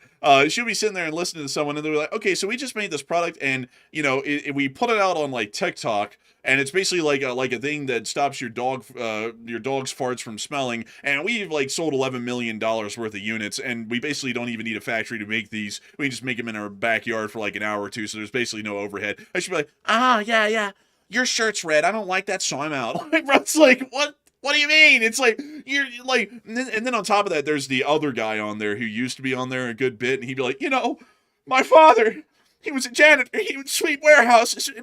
Oh God, man, it's like, okay, dude, it's like, okay, we get it. It's like you've said that not 100 episodes now. It's like, let's just focus on the product here and whether you want to invest in that. Because your dad's sweeping with a broom. I mean, that was a great thing and everything, but that's not the show, all right? It's like there's this whole other thing going on. But I'm not a big fan of Shark Tank. But one thing I will say though is that it's nice to hear the data center is getting shrunk down, because I'm hoping that eventually it'll get shrunk down into non-existence, because that sounds like where it's heading, because it's become so unpopular here in this state and nationwide, and it's getting so much bad press. They're probably going to end up canceling that and probably just trying to resell the land that they were going to put it on, which I'd hope is what happens. But anyways, I hope that does address that the best I can, at least in my opinion. And I gotta say, a huge thanks to you for the support once again. Give Up Now and helping this channel to keep on running. And with that, we're on to the next one. We also have a $21 support from Jack Ray, and thank you very much, Jack, for the support as well. And he said, did you notice that F-16 refueling at the undisclosed location? I had two dates listed that don't match. It shows 05/09/2026 and May 11th, 2026. There were more issues in geolocation on that one. Oh, yeah, so the picture was put out on the 9th, but then they say it was taken on the 11th. So apparently the picture comes from the future as well. I'm not gonna lie, folks. I think this was just a informational disaster. Like the guy didn't know the location or even when the picture was made, because there's a lot of problems with this thing. And you actually were the first to notice that. I didn't notice that earlier about the date discrepancy. Yeah, I didn't notice that either. I just saw the palm tree thing back there. I thought it was fake at first. I was looking at it thinking, this has got to be fake. Like, there's no way. But apparently, I guess it's real, because everybody's like, showing it like it's a real deal. Let me go see if I can go grab it straight off their site. I'll go see if I can get it from there. Yeah, go get it from there. Let's see if they actually have it. I'm sure they do. Let's see. What's the title of this? KC-135s. KC-135. Refuels F-16s in CENTCOM. What the hell's the Siri thing going on about? But man, do you hear that talking in the background? Did you hear it? Bro, I heard it. I was like, the hell? I was like, man, get that thing out of here. Man, CENTCOM's tapping into the mainframe. They're going to come get my ass for this one. Let's see here. What do you say about me? Oh, like, no, man. Like, oh man, goodness. Luckily, we don't have pagers. But what do you find? So it looks like it's on our favorite site here. So let me see if I can try to locate this thing real quick. It's image 4 of 11. So let's see here. So that means it's 4 back. Let's see. It might take me a minute to find this thing, because you know how DVids is. It's like a mess to get around DVids. DVids is like Dude, DVids is near impossible to get through. You got to go through looking through like 9,000 videos to find one that's even decent. Oh, Oh, we found it? I got it. Yep, I just found it. It's a real deal. Let me copy and paste this right here so that way you can get it. I'm gonna put it in the chat. Put it in the There we chat. go. Is it a Discord chat or... Oh, there we go. Let me go get this on the side. Oh, yeah. This is a real deal. Look at that. Yeah. So it is. So they posted this on... So it said 5/9/2026 in the undisclosed location tab right there. And then they have at the bottom, it was taken on May the 11th in the future. Oh my god, dude. And also the pictures get even worse. I mean, you literally see the whole Dubai skyline down there, man. Like, they literally took a picture of the whole damn city. Oh my lord. That's unreal. That's nuts. Let's see. Location, undisclosed location. That is sad. I mean, that is so sad right here. Like, they legitimately did this by mistake because they don't have the timestamps right. The picture, well, this one came out on the 10th, and then this says it was on the 11th. So then the date just changed between these two pictures, which also doesn't make any sense because they were clearly taken on the same day. It's the same F-16 and the same refueling boom on the same refueling tanker. So these were taken literally minutes apart. That's very interesting here. And also I see Miss Disa saying it's the posted date. But then the information below it says that this all happened on May 11th, though. So then the dates Here's still what it aren't says. up. It says under image info, it says date taken 5/9/2026. It says date posted 5/15. And then it says in the description, it was taken on May the 11th. None of that makes sense. Like there's Yeah. Like, this is just all over the place, man. It's like confusion galore. I think somebody from, let's see, whoever the hell is the like the S6 or whoever, like the media relations officer of this unit, just wanted to get off of work someday and they just quickly put all the stuff up. So that's why it says undisclosed location when it's clearly the UAE and everything really isn't adding up. Like, I think that's the reason why. Because this is just weird. It's bizarre. But also there's a load of stuff that you can find on DVids, folks. Like, you can find so many pictures. It's unbelievable. Let me show y'all. Here's they come out in a feed, an endless feed from everybody in the Department of Defense, so you can go and find anything on here. So there's a load of neat pictures actually around this place. Like this one, this guy doing a Slav squat near to a carrier catapult. I mean, that's a pretty sick one. And these guys doing like maintenance on an F-18, and this dude who's on the flight deck, if I can find the picture. Oh well. And this guy who's doing maintenance on the George H.W. Bush. You know, just like kind of sitting there, just doing this thing. He's just vibing. They took a picture of him. Like these guys. This guy is trying to show how to make a sandwich. He's saying that you take the top bun and the lower bun. Once you put the meat on it, you put them together. Important stuff. You know, the Navy has to teach you that kind of a deal. And we can also see these guys here trying to swat away the flies. There's a lot of them at sea, as many of y'all will know. We can see this guy here is apparently in a Michael Bay movie, like because of the filter. We can also see, let's see, anything else that's interesting that's showing up. We can see this guy who appears to have a rather serious genetic deformity. He'll hopefully get that checked out by a doctor here in the future. And we can also see these guys here who appear to be ramming a drill through the wall, you know, drywall and all. They have to check it and everything, you know, because ships are made out of drywall. Actually, that looks to be an aircraft, so correction on that. But anyways, a very interesting thing. DVids is pretty neat. You can actually see a lot of it. And all jokes aside that I'm making on these pictures here, there's actually a lot of cool pictures that come out of DVids, and then some that just show the daily life of the military. But anyways, with that, it is time for us to move on and into the next one. And our next super chat is going to go to none other than Jack Ray. And thank you very much, Jack Ray, for the $21 support. And he said, if all else fails, blame the previous leaders or the Trotsky wreckers, a winning formula or something. Honestly, that's what they all do nowadays. Like, if you're a politician, like, the easy, lazy thing to do is simply blame the last one. Sometimes there's truth to it, and sometimes it's just a lazy excuse just to blame everything on somebody else. But like I said last night, it's like whoever's fault it is now. If it's like if you got the position and you won, who cares who messed it up? Just fix it. That's why you got elected. But Enforcer, what say you? Yeah, I wish they just kind of focus on that more so than anything else. You know, the whole idea that they're the ones in charge, so they're the ones to fix it. Nowadays, they just get in charge to get in charge, and then they blame everything on everyone else and don't fix anything, which is really a shame. And I really hate that people keep letting them get away with that. They ought to be voting them out of office and, trying to vote in people that will hold these folks accountable. But people these days, they never do. It's a shame. I wish the voters would really wise up here. And also, I just saw Nathaniel say it's Stalinist joke. Yeah, it actually a pretty decent historical reference. Y'all know they airbrushed Trotsky out of a lot of pictures that he was in with Stalin. Like, let me go see it. Stalin airbrushed pictures. Let me see if I can show you all this here. This is very interesting. So, let's see here. I don't think that wasn't Trotsky here. But I'll show you where Trotsky was and when he was removed.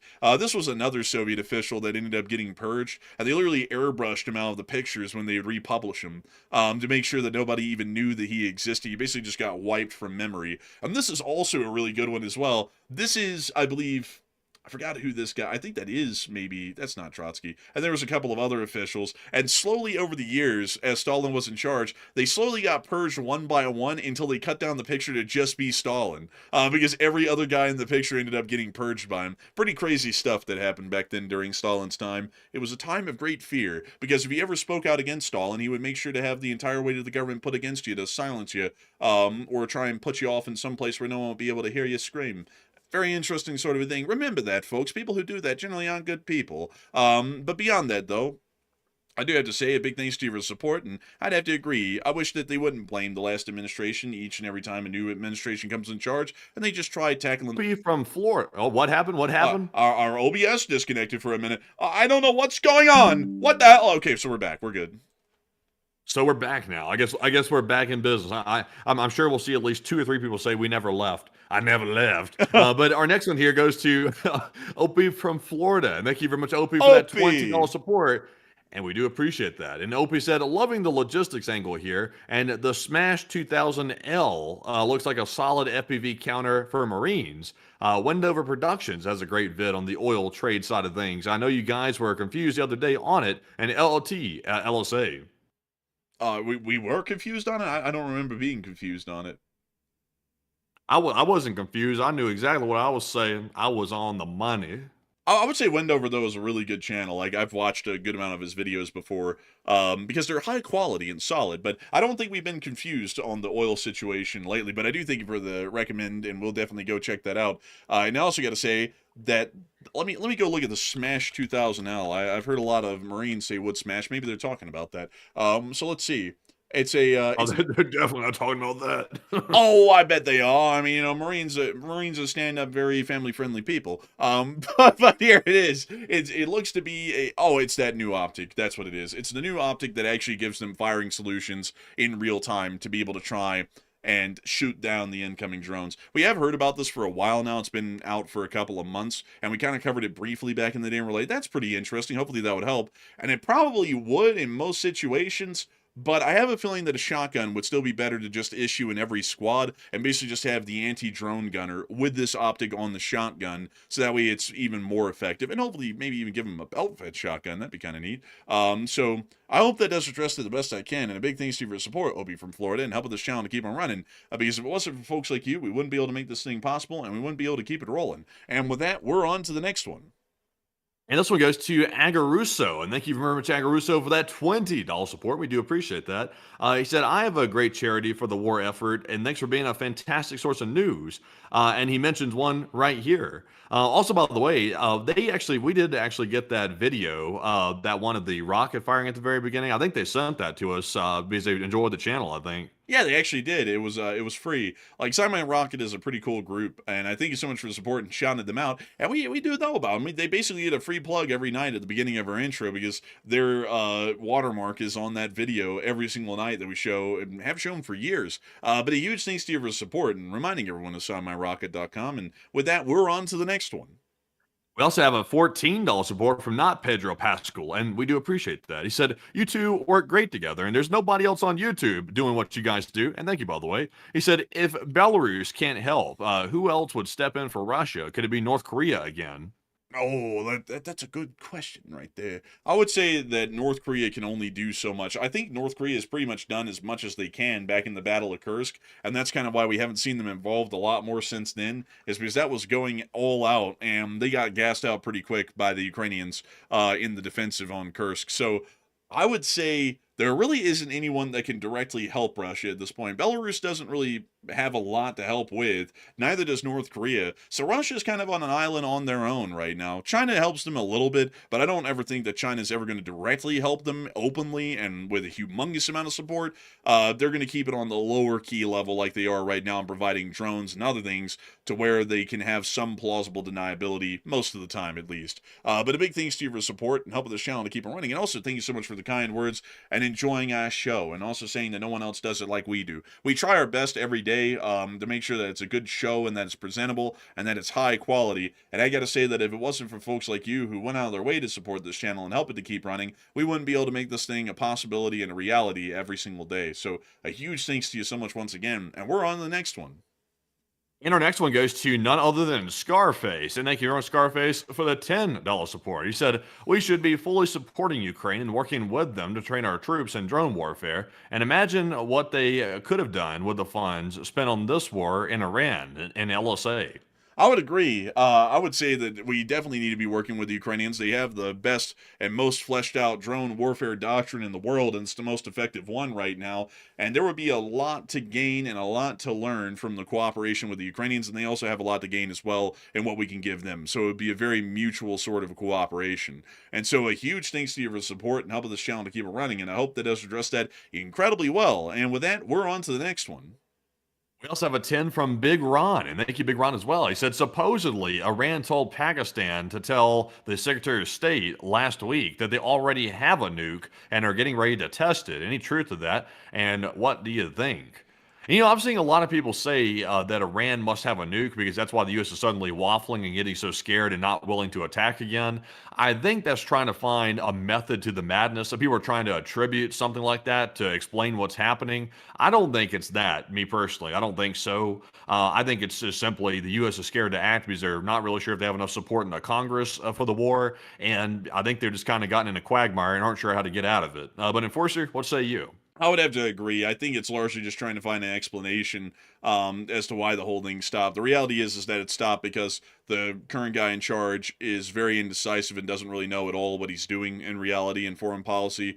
And you know that ought to be obvious in his foreign policy approach, because there's a foreign policy approach that's been formulated and executed upon by every country on the planet for the past millennia, past several millennia for that matter, all the way from the Roman Republic. And this guy is throwing it out of the window and acting like he knows better than thousands of years of foreign policy procedures and understandings about how it works and how it turns out.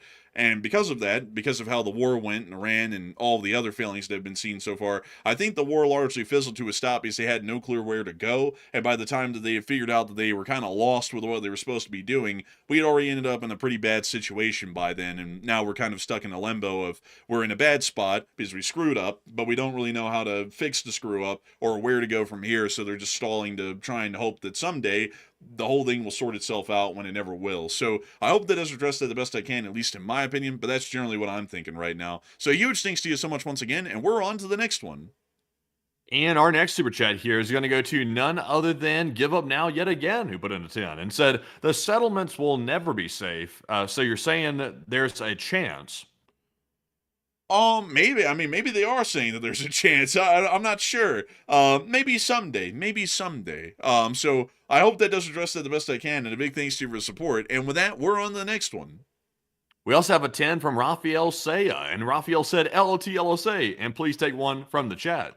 Hey, and a big thanks to you for the support, and long live the Lee Spring Army, Raphael, and a huge thanks to you so much once again for supporting the channel. Folks like you who go out of your way to support this channel are a part of the few people who don't have to support the channel, yet they do, and they make the entire operation possible. Folks like you help us to keep the stream ad-free and sponsor-free, and help us to report the news the same way that we have for years at this point. So I thank you massively for that. Long live the Lee Spring Army indeed, and we will make sure to get a live chat in your honor. So what do we got? So the live chat question goes to none other than Dennis Higgins. He said, what is the status on the mineral deal that the U.S. made with Ukraine? It's largely been forgotten. We haven't even heard the U.S. bring it up, and I think it was just something to be done to, get some nice headlines in the United States to make it look like they were, exploiting the Ukrainians or something. But outside of that, we've never seen them follow through with it. And on top of that, the Russians did take over a small amount of territory where one of those mines were supposed to be at, and the U.S. did absolutely nothing when the U.S. claimed that the mineral deal was basically a security guarantee for Ukraine because of our economic involvement in their country. And then it turned out that it wasn't. Basically, it kind of just died after it was signed, and no one's really cared about it or even mentioned it or brought it up since. So big thanks to you so much for the support and helping this channel to keep on running. And with that, we're on to the next one.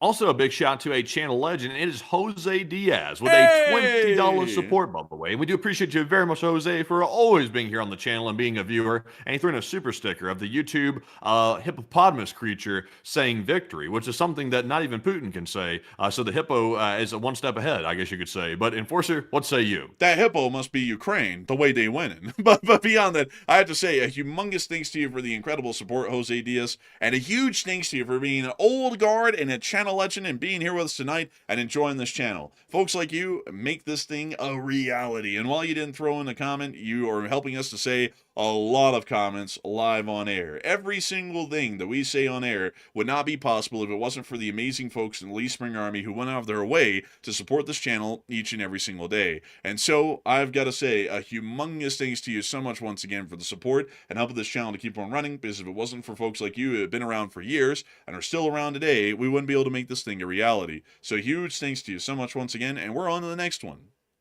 And our next one is a $10 support from Siegel. And he said, I drove about 100 miles through the famous San Joaquin Valley in California with several farmers' signs, they say. I wonder how their valuable fertilizer supply is doing at this point. Let's see here. Oh, I was having to make sure, folks, that this is the San Joaquin Valley. But the San Joaquin Valley is pretty neat. I think we actually went through here on the Coast Starlight from LA to Seattle. And I remember the scenery around here was unbelievable. It was very impressive. I'm trying to think of where exactly. Oh, actually, let me think here. Let's see. It went through San Luis Obispo. Yeah, actually, it went through, I think, this valley right here to Salinas, if I'm not mistaken. I think there is a rail service that goes through here, but I'm just not sure which one it is. It's not the Coast Starlight, I think. But still, the San Joaquin Valley is a really cool place.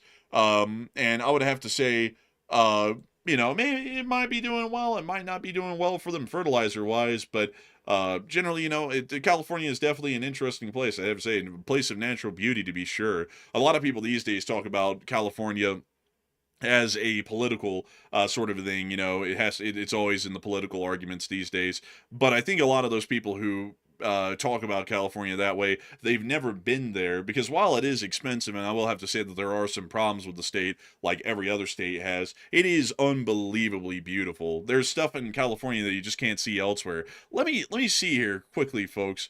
Where in the world is the railroad? Here's the railroad for the Coast Starlight. So let me see if I can show you all what the scenery looked like around here, because it was insane.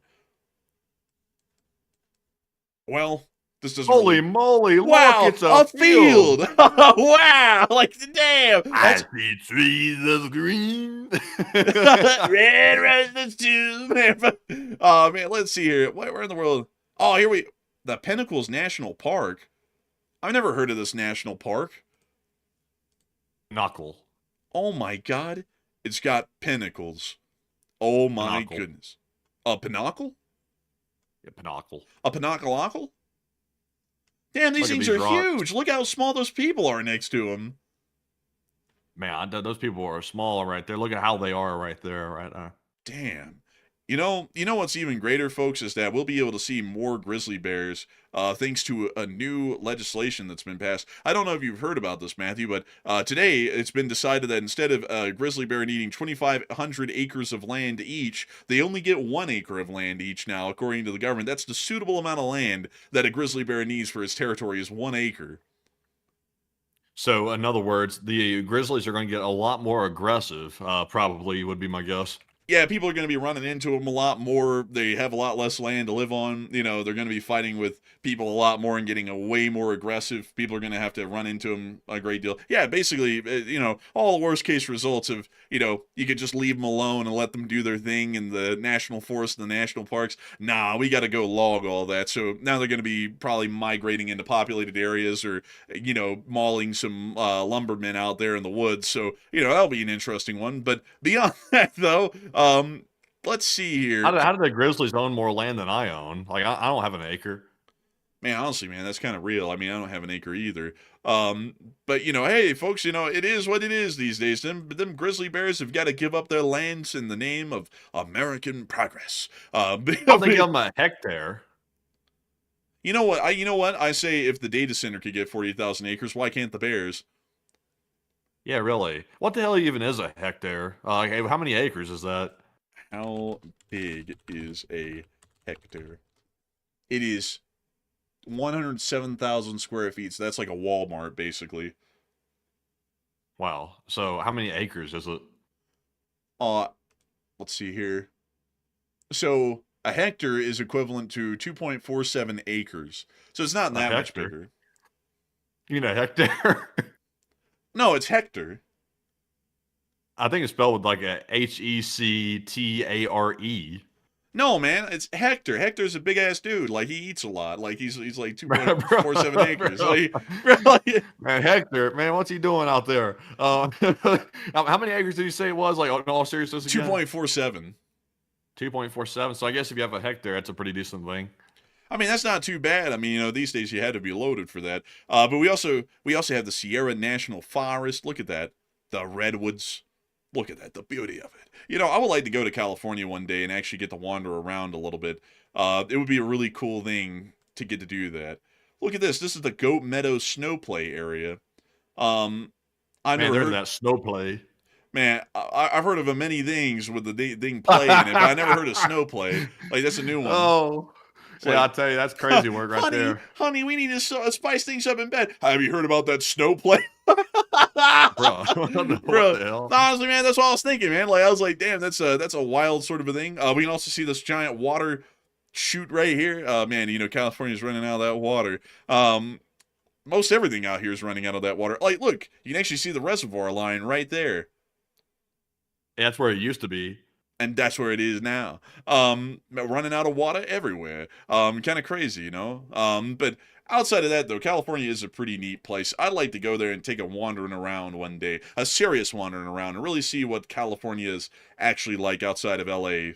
So a big thanks to you for support and helping this channel to keep on running. Because if it wasn't for folks like you, we wouldn't be able to make this thing possible, Seeger. And we also wouldn't be able to talk about the very interesting state of California. You know, a state, folks, that like I have some interest in going to, but it's not a whole lot, and it's nearby, Nevada. Like, I don't know what it is. Nevada just doesn't really draw me in a whole lot because I'm not a big fan of Las Vegas, and I'm also not really a fan of arid deserts. Wait, where is that? That is not Nevada. That's like British Columbia or something. That is not Nevada. Let's see here. Let me see if I can find... I mean, I guess that's Nevada. That's the Willow Creek Reservoir, apparently. So, I mean, I guess there's some areas that don't look completely desertified. Where in the world are these places that they're showing here that look all nice and green? Like, I want to find those now because let's look at this. Yeah, no way in hell those pictures from Utah. I mean, this is like Nevada. This is like the green part of Nevada, and it doesn't even look green. It looks dead.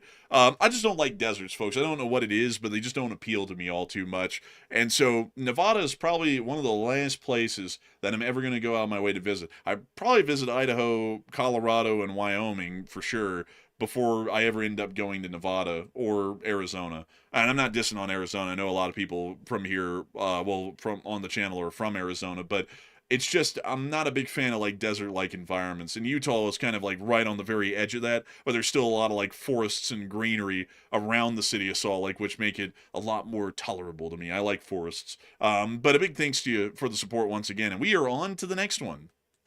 And our next one is a $20 support from Christopher Contreras. And thank you very much, Christopher, for the $20 support as well. He said, shout out to the enforcers, and thank you for all the dedication. And thank you for that, by the way. He said, I'm from the Central Valley. The Amtrak goes through the valley, and the Pinnacles is made of volcanic rock. That's interesting. I bet there's a station in Fresno that they have, don't they? Don't they?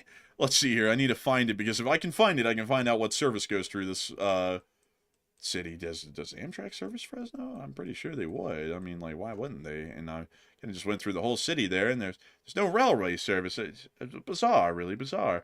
Well, let me go pull up the Amtrak service map. Amtrak service map. All right. So what do we got here? What do we got here? So it does go through the Central Valley to Bakersfield. Okay, so, and it does stop at Fresno, but where? That's like my question, because I'm trying to figure out what railway service they have. Let me pull this up. Amtrak in Fresno. It's right here? Actually, it looks like a pretty cool little spot. Let's drop down there and see this. Oh, wow, I like that. Dude, that's really cool. I like this station. That's like where Sosa lived in the Scarface movie. I haven't seen that movie, but I'd suppose it probably does look like it. It's got like that Spanish revival kind of a style to it. I like that style. I think it's a pretty neat one. But what service do they have that goes through here? Do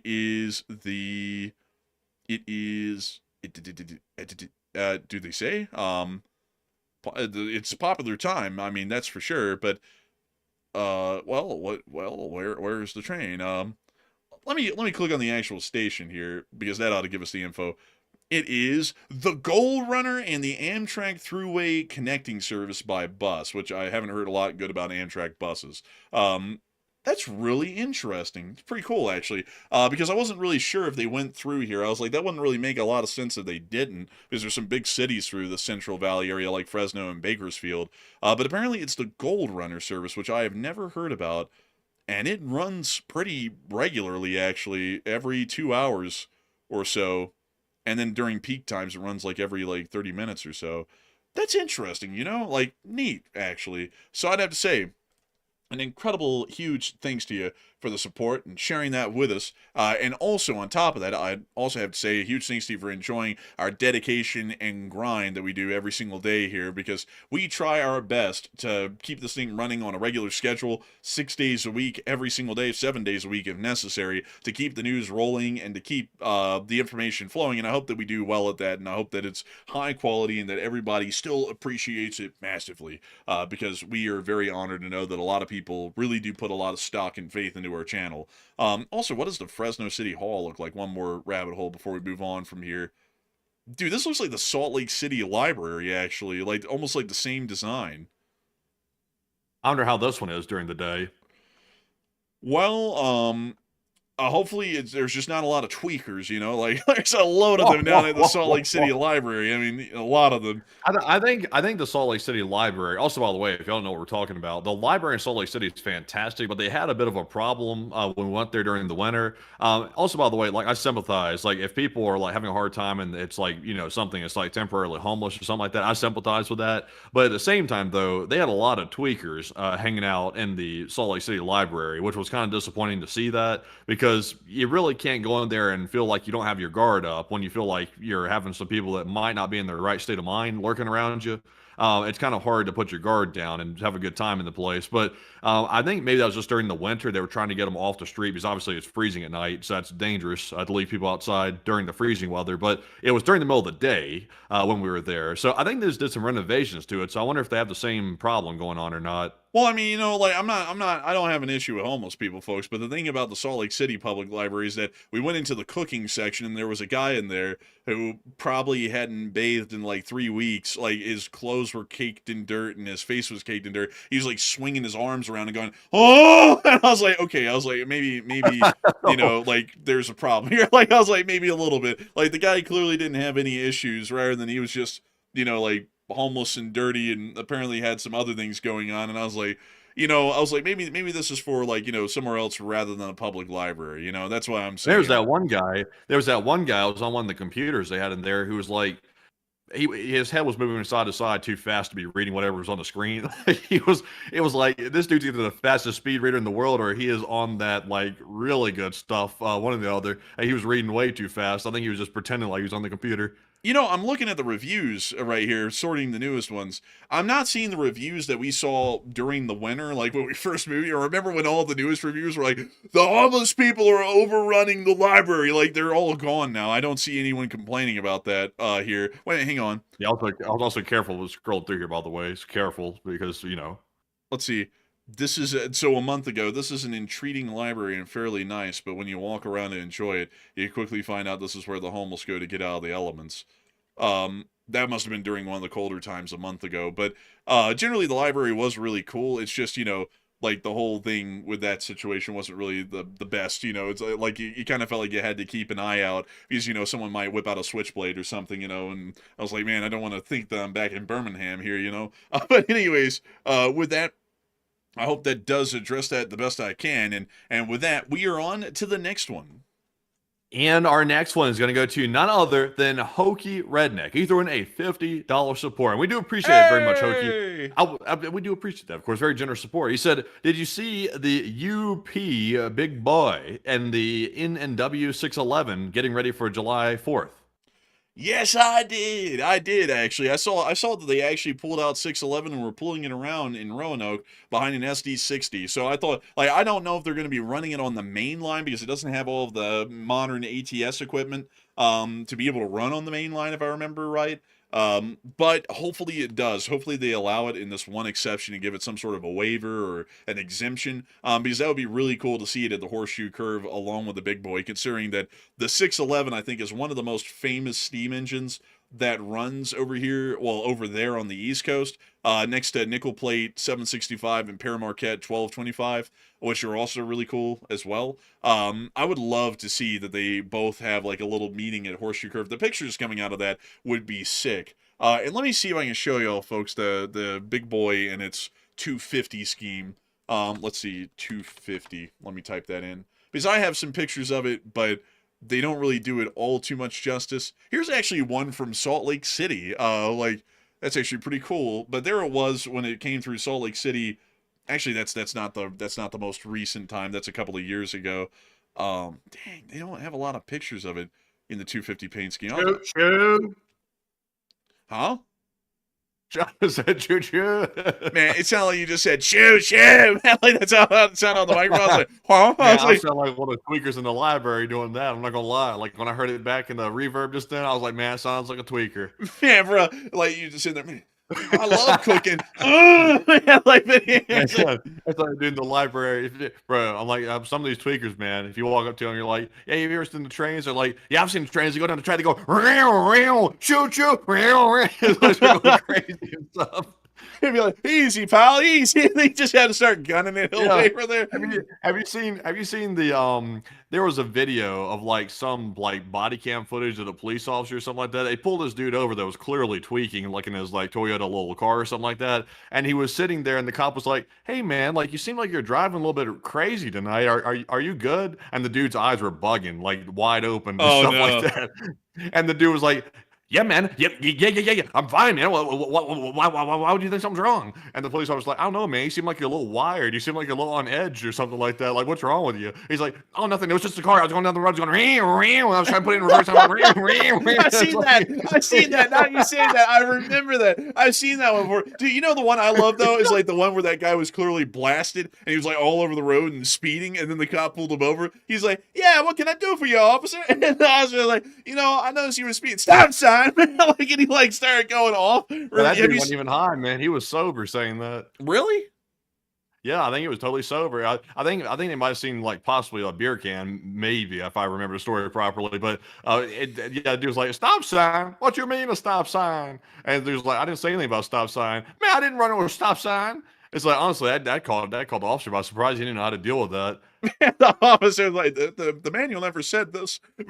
but also, getting us back to the train speak, this is NNW 611 in its current 250 paint job. I gotta say, folks, that one's a really good one. Like, I like this paint job on this one. It's pretty decent. I'll show you what it looks like beforehand. This is what it looked like before in its historic Norfolk and Western 611 paint job. This is the one that I actually had while I was in service. And then this is the one that they've thrown on it for the 250th.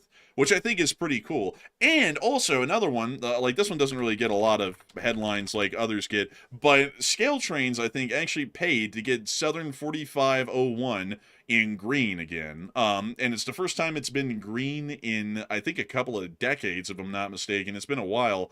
And I gotta say, Southern Green doesn't look that bad. Like, it looks pretty cool. And also, it's really neat to know that a model train company went out of their way to shell out the cash to get the thing repainted, so that way it could be put back into service in a green paint scheme for the 250. So there's a lot of cool stuff going on, really, in the railroading world. I haven't seen it a lot elsewhere, actually. I know that a couple of airlines have done some semi-quintennial paint schemes, but not all of them, actually, which is a little interesting. But the railroading world is huge into the 250th anniversary stuff. Like, they're going all out with a million different paint jobs in every company, and it's really cool.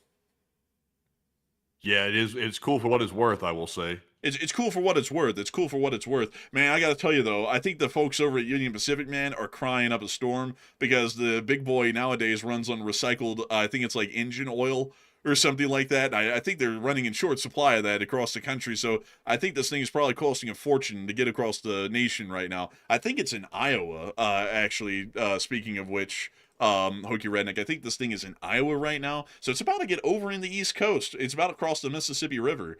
That's going to be so cool, folks, to think it's going to go all the way to Philadelphia. The first time, by the way, folks, that any Union Pacific engine of this type has been to Philadelphia or even in the East Coast, because they keep this thing stuck on Union Pacific trackage all the time. They never let it leave it. But because of the 250th, this is the first time ever it's going to head east, all the way to the East Coast. So that'll be really cool for the folks out there. But anyways, a big thanks to you so much once again. I hope that does address that well. And with that, we're on to the next one. We also have a $10 support from Jake, and thank you very much, Jake, for that support. He said, I keep keeping it real. Fraggle Rock dancings.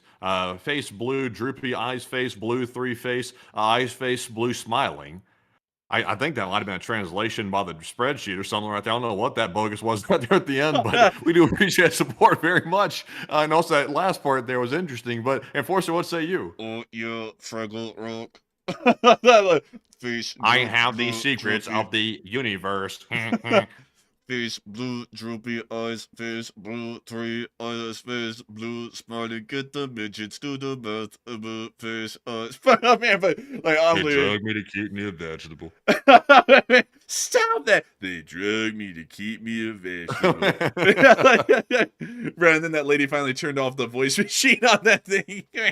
Oh man, that was hilarious. So beyond that, though, I do have to say a huge thanks to you for support, Jake, and helping this channel to keep on running, because folks like you make this thing possible and help us to keep it real. And so, a huge thanks to you once again. And with that, we're on to the next one. We also have a 10 from Chris Kim, who said, hi there, and is it true that the Eisenhower CSG, a carrier strike group, is going to the Middle East to reinforce the two carriers in the region? And if so, does that mean the U.S. is planning to escalate? I haven't heard of the Dwight D. Eisenhower actually being put back out to sea yet. I think it's either in refit. I think it actually is in refit because it was out in the Middle East a while ago, and generally refits last for a while and the repairs and whatnot. So I would have to tell you, I don't think it's going to be heading out there. I know that the George H.W. Bush and the Abraham Lincoln are there, and the Gerald R. Ford was just moved back. That I don't think the Dwight D. Eisenhower is going out there anytime soon. So I hope that does address that the best I can. And a big thanks to you for the support and help this channel to keep on running, because it is folks like you who help to make this thing possible and help us keep this thing running. But as far as I know, the Eisenhower isn't heading that way, at least for now. Also, Mandy, are we getting Ross Nibs next? Ross Nibs? Did it just come in or something? Where is it? It came in a little while ago. He threw in a fitty. A fitty? Let me see. It was about the past week. Fascinating to read about Beaufort Castle and the IDF. Oh yeah, I see it. Yeah, I see it now. It didn't pop up in my live chat. I see it at the top bar though. Like I don't see it in the live chat. Man, but I wouldn't doubt it, man, because that one time YouTube didn't even show me any of your messages for like 30 minutes, man. You're like saying stuff to me in the chat. I don't know. It's like it's weird. They're having like some glitches these days.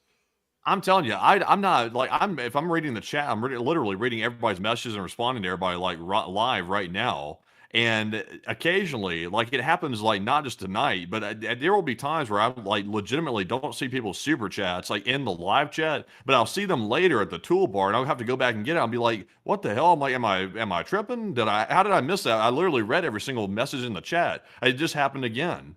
But don't worry, folks. We always have two eyes on it. And if Matthew doesn't catch it, I catch it. And if I don't catch it, Matthew catches it. So we always end up catching it in the end. And I was saying your thing. I was like, we're going through like $10 super chats, and we always do them by order. And I was like, Hokey Rednecks was the first one, and I was like, Ross has got to be next. And then we skipped him, and then it went down to 10. So I was like, okay, we're missing him. I was like, I don't think we caught him there, but we will get him now. So what do we got, Matthew?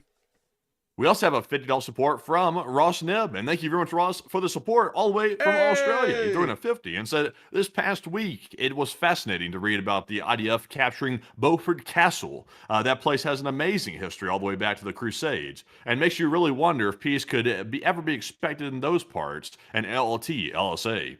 Here's actually a picture of the castle taken in 1936 from an aircraft. That's kind of crazy, pretty neat to see aerial photographs being taken all the way back then. But really the answer is that peace will never be achieved anywhere in the world. Because, I don't know if y'all heard this, but there are two primitive tribes that actually went to war and killed each other in a battle down in Colombia just yesterday. Did you hear about that, Matthew? No, I did not. So I forgot the name of the two tribes involved, but they're largely primitive tribes. They're not uncontacted tribes. Like they have contact with the outside world, but they remain primitive for cultural reasons. But the two different tribes were still having a centuries-old dispute over this one tract of land between them, and one group claimed that it was theirs because their gods say it's theirs, and the other group was claiming it's theirs because it's an ancient burial ground and whatnot. And they ended up actually having a battle. Like, there's actually footage of it out there from yesterday of people out there on a hillside watching hundreds of people charge at each other with spears in the middle of the jungle, basically, killing each other. I mean, 7 people ended up getting killed in this battle, and a couple of hundred got injured before the Colombian army intervened and broke them up and had to force them to separate and had to put the land in some sort of a neutral holding by the Colombian government. Because the reality of it is that people always think that there was a time where there was peace, but in history it is learned that there's never been a time of real peace, and there's always been a state of war everywhere. Before Europeans arrived to the Americas, there was endless wars across the Americas. Before anyone even made it to Asia from Europe, there was endless wars across Asia. Before anyone from anywhere else in the world ever made it to Europe or knew of Europe, there was endless wars, and we know those incredibly well because they're well documented across the entirety of the face of Europe. And there's been wars anywhere and everywhere. A lot of people like to say that the Middle East is a very conflicted and warring land, but if you really think about it, though, are they really that conflicted and that warring compared to other regions? Like, if we were to take Europe during the same time as what's going on in the Middle East, like over the past 2,000 years, let's say, since the death of Christ, let's take those past 2,000 years and say, has there really been a peace in Europe that has lasted compared to a peace in the Middle East? And the answer is no. There's always been wars in both regions. There was wars in the Americas and elsewhere that have been lost to history because they just weren't recorded in written language that we don't know of over here. And that's what's fascinating about it. I don't know what it is with our modern concept, because I too, like, in my head think by default, like you do, Ross, that the Middle East is a much more conflicted and warring land than any other. But even right now, as we speak, there's the largest war since the Second World War going on the face of Europe. And during the Cold War, Europe was certainly not a safe or happy place either. There was the uprising in Hungary in 1956. There was the Polish uprisings that happened as well. And then there was the growth of solidarity. There was the Ukrainian partisans that continued on their struggle against the Soviets all the way up until the late 50s. And were generally covered up by the Soviet government all the way until they collapsed in the 1990s. There was revolutions in France. There were conflicts in former Yugoslavia in the 90s. The Irish IRA was car bombing people in Britain, left and right. When you think about it, it was a pretty challenging time in Europe, even during the Cold War, when people think there was a relative unease but general peace, even in the midst of everything that was still going on in the Middle East back then.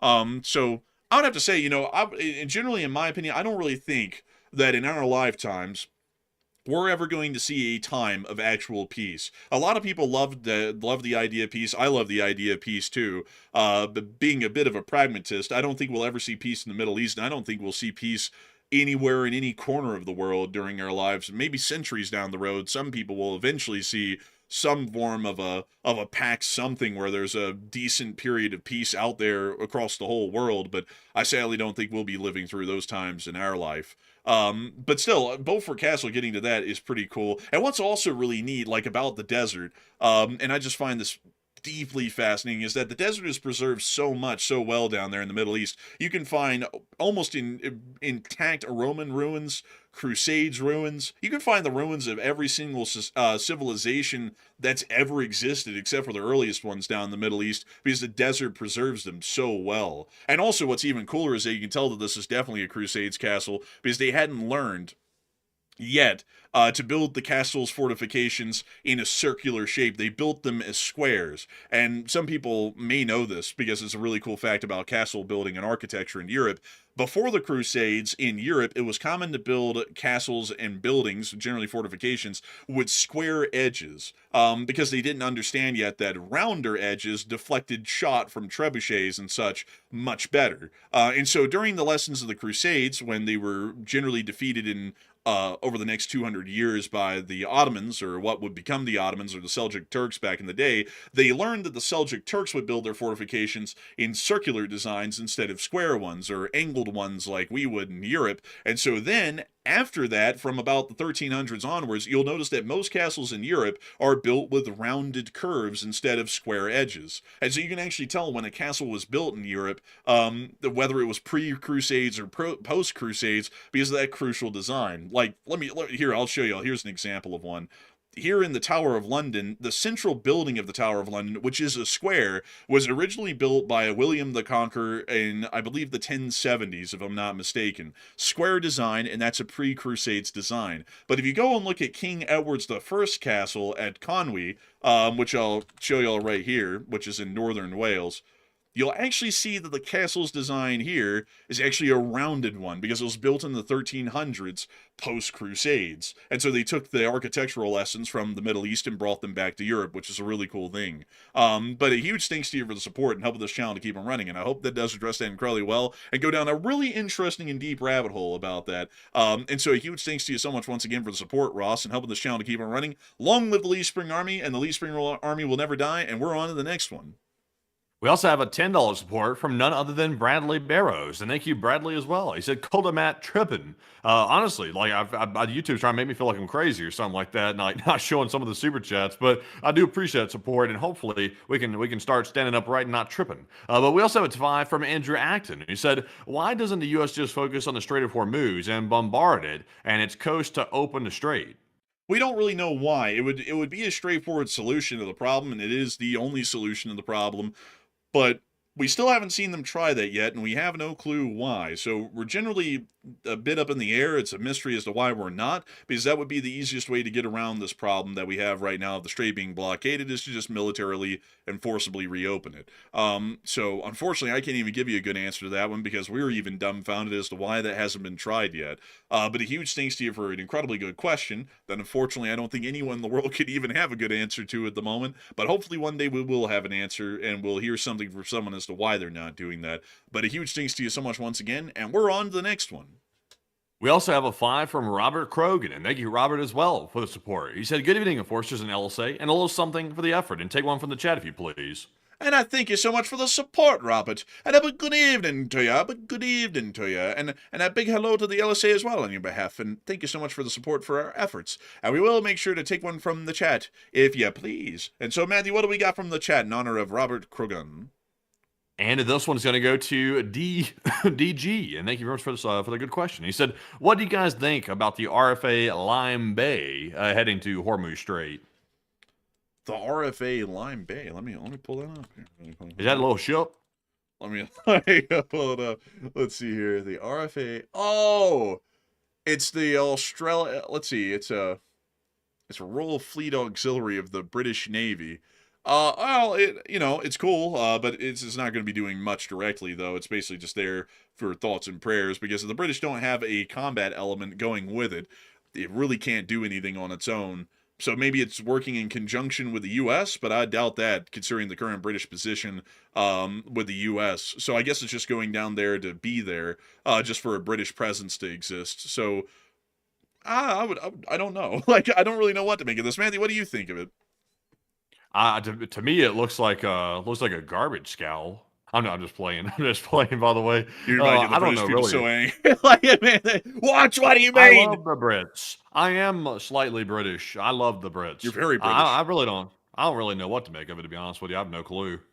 I would say, I guess it's just there to be a British presence, but it's not really like it has any power projection capabilities or firepower of its own to speak of, because it is a auxiliary vessel, so it's there to generally support larger fleet operations. And outside of the HMS Dragon, which I think is kind of in the area, there's really no other British ships down there that would be conducting combat operations. So I Hell, hope they're that probably there to arrest the Ayatollah for his speech. the West shall not, you've spoken great slander against his majesty's government. Gods seize him. What? You cannot do this. Like, That's one thing the Brits will act on. At least the government, that is, not the people. They'll act on that. man, you know what, man? Like, Mojtaba's up there right now on Twitter. He's like, we will slay all of these Western scoundrels, and we shall flay them in the street. Oh, someone's knocking. What's that? Hello there, British police. We heard you was posting hateful things on the internet. We need you to step outside, sir. You're under arrest for hateful speech. Man. I heard they're starting to do that here in America a little bit. I heard down there in apparently Miami, they had done that the other day to somebody. I didn't get the whole scoop on it, but it sounded a little bit concerning, kind of like what Britain's doing a little bit. Really? Do you know a little bit? Can you tell us a little bit of the context behind that?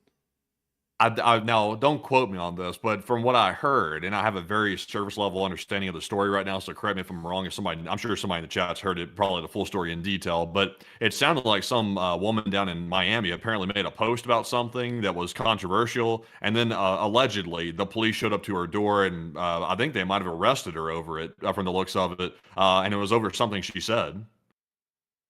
Can you give us an idea of what she was talking about, like the topical thing, not the position, but just the topic? Let me pull it up so I can get the story here, because I honestly don't know the whole thing. Let's see here. Someone said, let's see here. Blah, blah, blah, blah, blah.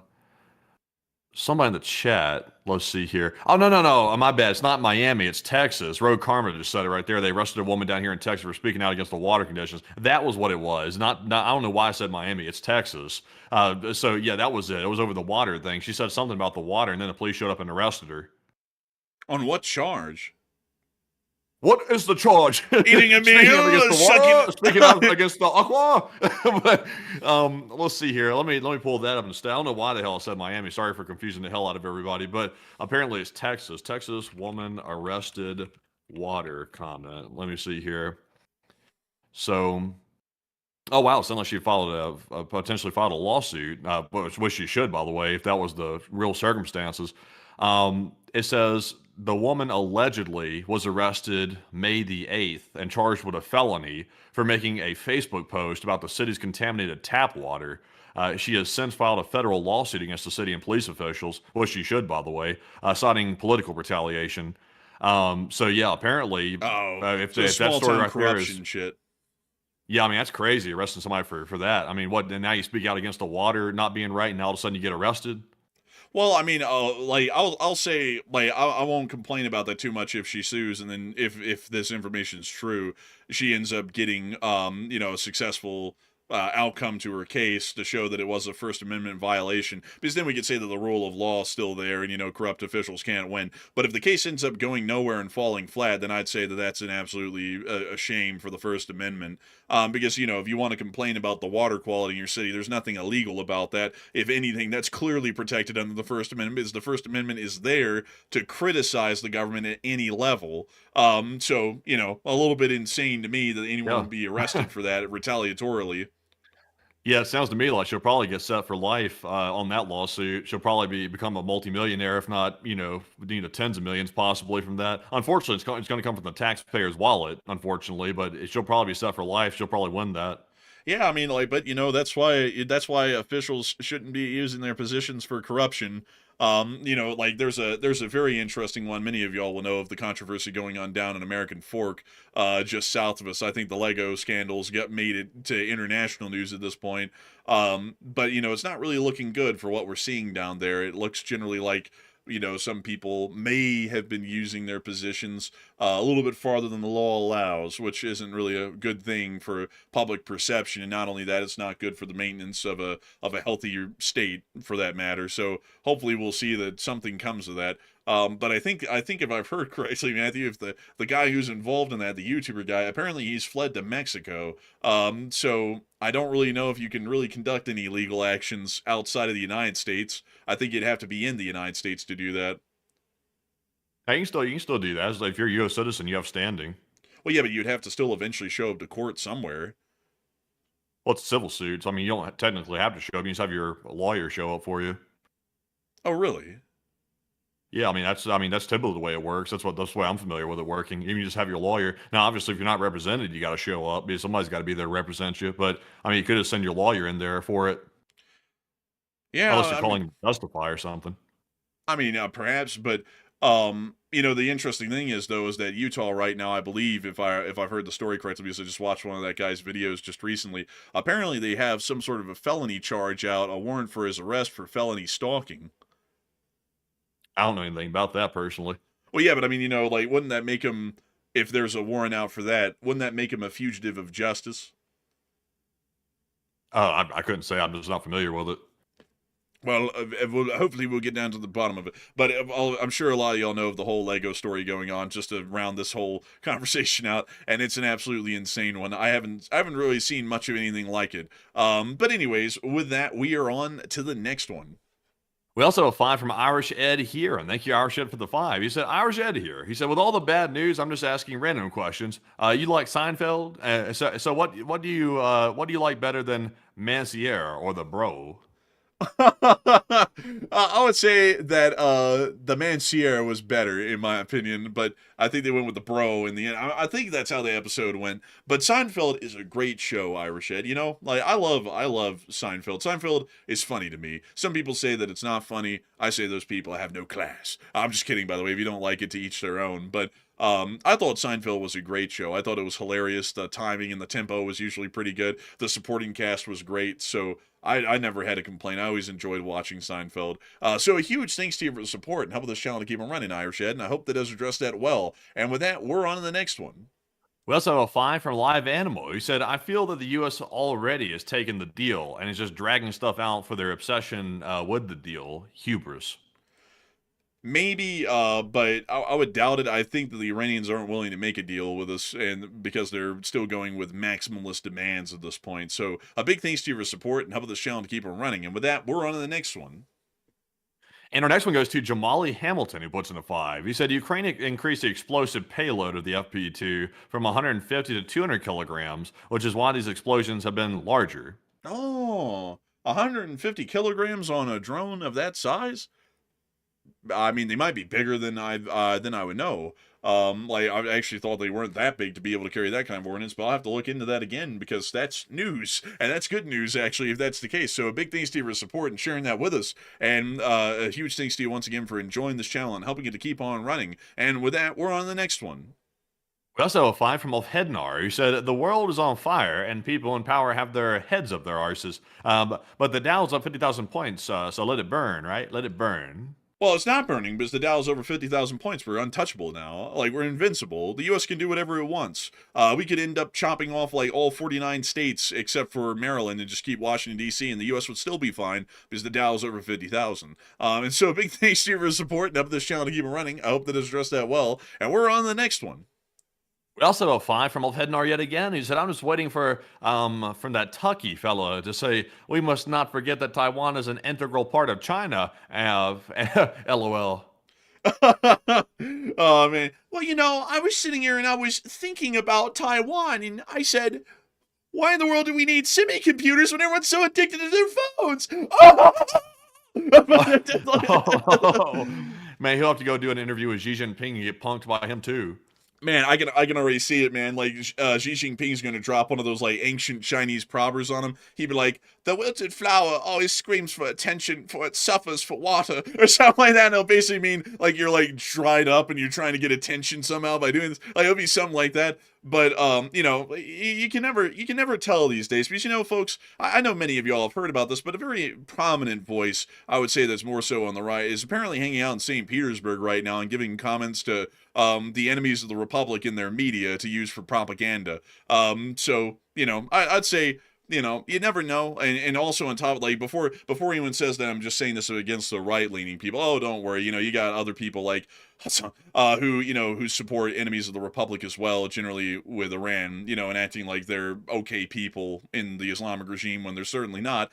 I mean, hell, maybe the president and that guy get along well now because they both view the supreme leader as an okay guy. He's not that bad. 40,000 people executed in January. That's nothing. I mean, everyone does that, right? But generally, I got to say, folks, when you look at the extreme political sides on the left and the right, you always find out, at least in my opinion, that they basically be willing to betray the nation and become traitors in the process because of their insane political ideologies, which are un-American, and that's why they have to end up finding refuge and end up basically bending over backwards to be friends with enemies of the United States. If you look on the far left, they'll sit there and elevate countries like Iran or terrorist groups like Hamas and Hezbollah as these great people, when in reality, they're, the Islamic regime is a terrorist state, and the other groups are spawns of the terrorist state, or they'll end up propping up a group like China or North Korea and saying, oh, they're great people, like great, it's a great government over there, and they have this great system, and it's not. And then if you get people on the far right, they'll go to places like Russia,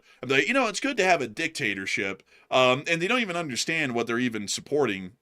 Because, people on the far left, they always talk about how they want to have a better country that's freer but is more equitable for everybody. But then they talk about China where there's no equity and there's no freedom of any private citizens. The state controls everything. So it's a complete antithesis to what they actually want. Or, they go to Russia and they talk about, you see, Russia's a real traditional country that leans on right-wing values. They're real Christian. And, basically nobody in Russia's a Christian. If anything, everything about their country is the complete opposite of it when you look at it morally. It's like, how in the world do these people live in this alternate world where they hype up a whole other foreign country which is an enemy of ours to be something that it's not, so that way they can try and worship the dream that they have of it in their head? Makes no sense. But anyways, with that, we're on to the next one. We also have a 5 from Seeger once again. He said, is Iran able to make a viable dirty bomb with that nuclear dust? I mean, kind of. I mean, they could, but it would be pretty difficult, generally, because it's not weapons grade. And I don't think you necessarily need weapons grade to make a dirty bomb, so they could try and make one, but it wouldn't really be the kind of desired effect that they'd be looking for. So they could, but they probably wouldn't do it. So a big thanks to your support. I hope that does address that well. And with that, we're on to the next one. We also have a 5 from Ian Mitson, who said, check out the Russian engine M507A. I served on a Corvette in Bulgaria, and that thing was going as fast as a jet ski, about 33 knots, like 61 kilometers an hour. Really? Let's see here. The M507A engine. Let's see if I can find a picture of this thing here. Oh my god. That thing's a monster. Look at this thing. That is a power plant right there. That could probably propel them pretty fast. Man, there's a YouTube video saying the monstrous 112 cylinder engine. What the hell? Oh my god, that's insane. This thing gets like 20 gallons a mile. Bro, this thing consumes an entire nation's collective energy consumption for one joyride out at sea. This is unbelievable. That is a crazy. And you know what? I'm gonna have to look into this more off air. But this thing is absolutely nuts. But a huge thanks to you for support and help this channel to keep it running. And with that, we're on the next one. We also have a 5 from DWRB, who said, are there any other ships ending in Oiki? The Stoiki barely escaped Iran, and the Boiki blew up, sensing a pattern here. I'm starting to sense a pattern as well. And we actually have...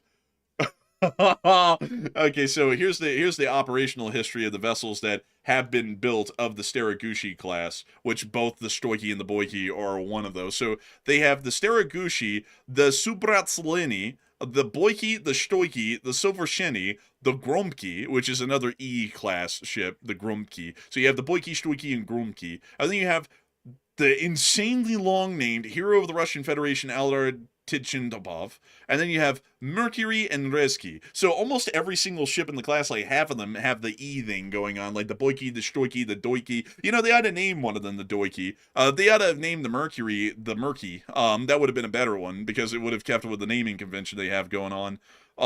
I gotta say though, these ships aren't really the greatest. I mean, look at that one. That one's rusting already. And these things have only been in service. Well, at the time of this picture, this thing had only been in service for like 4 years, and it's already rusting over. It's pretty rough, honestly. No wonder it was in dry dock. But a big thanks to your support. I hope that does address that well. And with that, we're on to the next one. We also have a find from Seeger once again. He said, my Army lieutenant nephew was based at Fort Benning, Georgia, and would his unit be deployed in any invasion of Cuba? I thank you for the support. Unfortunately, I wouldn't be able to know because we actually don't know the ground units that are deployed to apparently get ready to invade Cuba. And also, it would largely depend on his unit as well. So, unfortunately, I wouldn't really be able to tell you that off the top of my head because there's a lot of units at Fort Benning and probably a lot of them wouldn't be involved at all. So, a big thanks to you for support. I hope that does address that well. And with that, we're on to the next one. We also have a find from Stay on Target, who said, do any of the Ukrainian medium and large drones use shaped charge warheads? Not really, because most of them are hitting softer targets like industrial buildings and whatnot, so they don't really need a shaped charge to punch through a whole load of armor because most of the targets they hit have absolutely no armor to speak of. So a big thanks to you for support, and we're on to the next one. We also have a find from DWRB once again. He said, affordable shore bombardment to open up the strait, question mark. What a novel concept. And if only we had proper replacements for the Iowas with modern 16-inchers. You know, I would say that at this point, a battleship would generally be more of a liability than a benefit, because even in the Gulf War in '91, they were more of a liability than anything, and I believe they were classified back then as fleet artillery auxiliaries, was some weird designation that they had back then, because they were really mostly useless rather than being a Tomahawk missile carrier. And that was about it. To get the ship close enough to shore to get in range of anything to fire at, they would basically be at point-blank range with coastal defense forces, which would be an issue. So I would say, you know, it's an idea, but I'm just generally not a big fan of the battleships. Modern ships do have to be designed around their missile armaments as a primary, I guess you could say, function. And battleships, sadly, are just a bygone sort of a design from a bygone era. A really cool one, though, but sadly just not really applicable to the modern battlefield. But a big thanks to you for the support and help with the channel to keep it running. And with that, we're on to the next one. We also have a 3 from the real Eric Hunter, and thank you very much, good sir, for the support. And while we're at it, a big shout out to Plazoth, who put in a 2, and also Jockus, who put in a 1. And we appreciate all 3 of you for that support. We also have a 2 from David Ford. He said Putin will ask General Grant to surrender to the South. Yeah, like Putin would be like, oh, you know what, the Union, like, if Putin was like the president of the Confederacy during the Civil War, he'd be like, you know what, we love peace, we would love to talk to Lincoln about peace, that's why Lincoln needs to come to Richmond to talk to us. Like, it's like, no, he's not going to Richmond, he's not stepping foot on Confederate soil. It's like, that's insane. But I wouldn't disagree with that at all. Putin would be the guy to do that. But a big thanks to you for support. I hope that has addressed that well. And with that, folks, it looks like we made it through all of our super chats. So, Matthew, please take it away. Get us on into our Morse code decoders and live chats. So getting into our Morse code decoders for the night, we had Paul, Kevin, Mason, Joni, Norm, Airbell, Her Royal Fluffiness, Kush, Secretary Siren, Brian. They said the Morse said the whole Navy side of things with Russia, it isn't floating too well, and LLT, LSA. And y'all see what I did there? Ding, ding, ding, ding, ding, ding, ding, ding. That's the sound of money. Y'all get the pun? The Russian Navy, it's not floating too well because they sinking. But y'all did get that dead on the nail. That's that was the Morse code message on that. Y'all get it right. And again, congratulate the Elite Superior Signal Corps for getting that correct time and time again, because y'all are always getting it right. Y'all are never getting it wrong. And it's an incredible thing to see. A huge shout out to y'all for that. And so with that, it is time for us to move on and into, unfortunately due to time constraints, because we quite literally just hit overtime right now, the third to last question of the night. And this one goes to Bigfoot, who said, do you believe that U.S. citizens are really in danger in the Middle East, for example, Bahrain, UAE, etc.? Yes. Yeah, they're at big risk. They're at big risk of suffering from the side effects of success. As you can tell, the side effects of success can mean an instant Iranian attack with missiles and drones that the U.S. tries to cover up. So they're in big danger. That's no lie, I would say. Well, also on top of that, I mean, they're clearly in danger because Iran's been defeated. And so, putting out that warning is quite obvious because Iran's been militarily defeated completely. They have no air defense. Our great leader is so smart and so wise. He was able to see exactly where the air defenses were. Like, he got out a napkin, folks, at like a dinner, and he like whipped out a pen or some shit, and he drew exactly the whole Middle East by perfect memory, and then put down every single unit on the map. And then he also teleported there as well. And also, I don't know if y'all know this, but the great leader does not poop.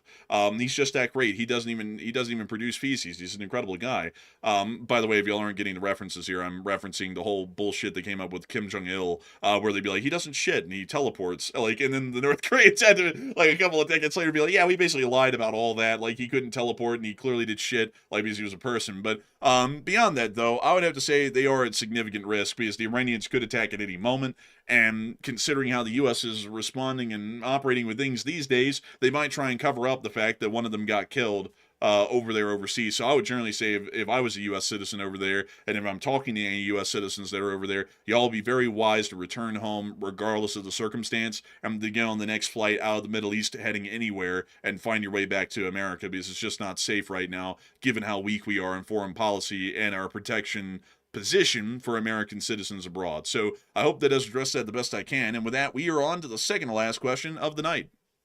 I also have one from AF Kaplan. He said Poland closing its airspace is one thing, but does that mean that they will finally shoot down Russian drones that stray into their airspace? We're not entirely sure on that. I think really it's just more so a detection perimeter, so that way they know if anything's in it. It's not civilian, it is a drone. I think that's what it's for at the moment. But I'm having a feeling that they're probably going to be getting a little bit closer to actively shooting them down. Poland's one of the few countries that we know of that has confirmed shoot downs of Russian drones in their airspace. But, I mean, they shot them down pretty deep in the country. I mean, they were almost past Warsaw by the time they shot them down. So I don't know if they'd shoot them down in that air defense exclusionary zone, but it definitely helped them to identify the drones and where they're heading, considering that the airspace will now be cleared out. So I hope that does address that the best I can. And with that, we are on to the final question of the night. And so, who was the last person to throw in the lucky last question of the night? And that viewer is Terry, who said, could European allies have asked Ukraine to hit those Russian ships to reduce the number of available escorts for Russia's shadow fleet? They could have, or the Ukrainians might just be doing that on their own. Like, I'm not really sure which. Europe would definitely love to see that because it makes the naval situation in the Baltic a whole lot easier to deal with if they piecemeal the Baltic fleet like that over a couple of months. But generally, if it was ever found out through Russian intelligence that the Europeans had directly requested that, that could become a huge diplomatic rigmarole that Europe might not be too happy to be involved in. And then that might make it more so the case that Ukraine's just doing that for the benefit of it. Maybe Ukraine is trying to show Europe a sign of goodwill by doing that and cutting down on Russia's power projecting abilities in the Baltic, so that way they look like they're doing a little bit of good for Europe, so Europe will keep supporting them. That could also be the case as well. So I'd say it's one or the two, but I would generally be leaning towards the Europeans probably didn't directly ask them that, because if that was ever found out by Russia, that would be pretty incriminating and might lead to greater escalations. So I hope that does address that the best I can. And with that, folks, we have reached the end of tonight's stream. I've got to say that we're entirely honored and greatly appreciative to have had so many of y'all here over the course of tonight. Over the course of 3 hours and 30 minutes, we had a peak viewership of 15,500 people, and 104,000 people, the exact number, no joke, that we had last night by the end of the stream, have also been here tonight as well. I've got to say that we're so honored and greatly appreciative to know that many of y'all come here every night, regularly at this point, by 105,000 before the end of the show usually, to watch this news and to consider this channel to be your primary news provider. We are entirely honored of that, and we thank y'all greatly once again, and we will see y'all once again tomorrow at 10 p.m. Eastern Time to cover the next 24 hours of the news from around the world. And if there is a short war video to be made tomorrow, I will be the one making that short war video. And hopefully there is, because I've been kind of on a roll. Every day I've had for this month where I can make a short war video, I've made one.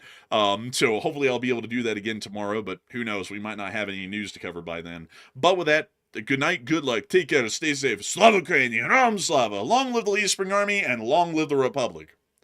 And with that, folks, we will see you all tomorrow at 10 p.m. Eastern on our regular nightly war news stream time, of course, and maybe for a short war video midday if there's enough news to cover. We'll have to see if the Enforcer can pull it through tomorrow with that news, if there is enough early, so we'll have to see. But in the meantime, though, we will see you all tomorrow. And of course, a huge shout out to the 104,000 plus people that were here by the end of the stream, and we appreciate all of you for joining us once again. And of course, we'll see you all tomorrow. And Slava Ukraine, Herom Slava, get some rest, and good night.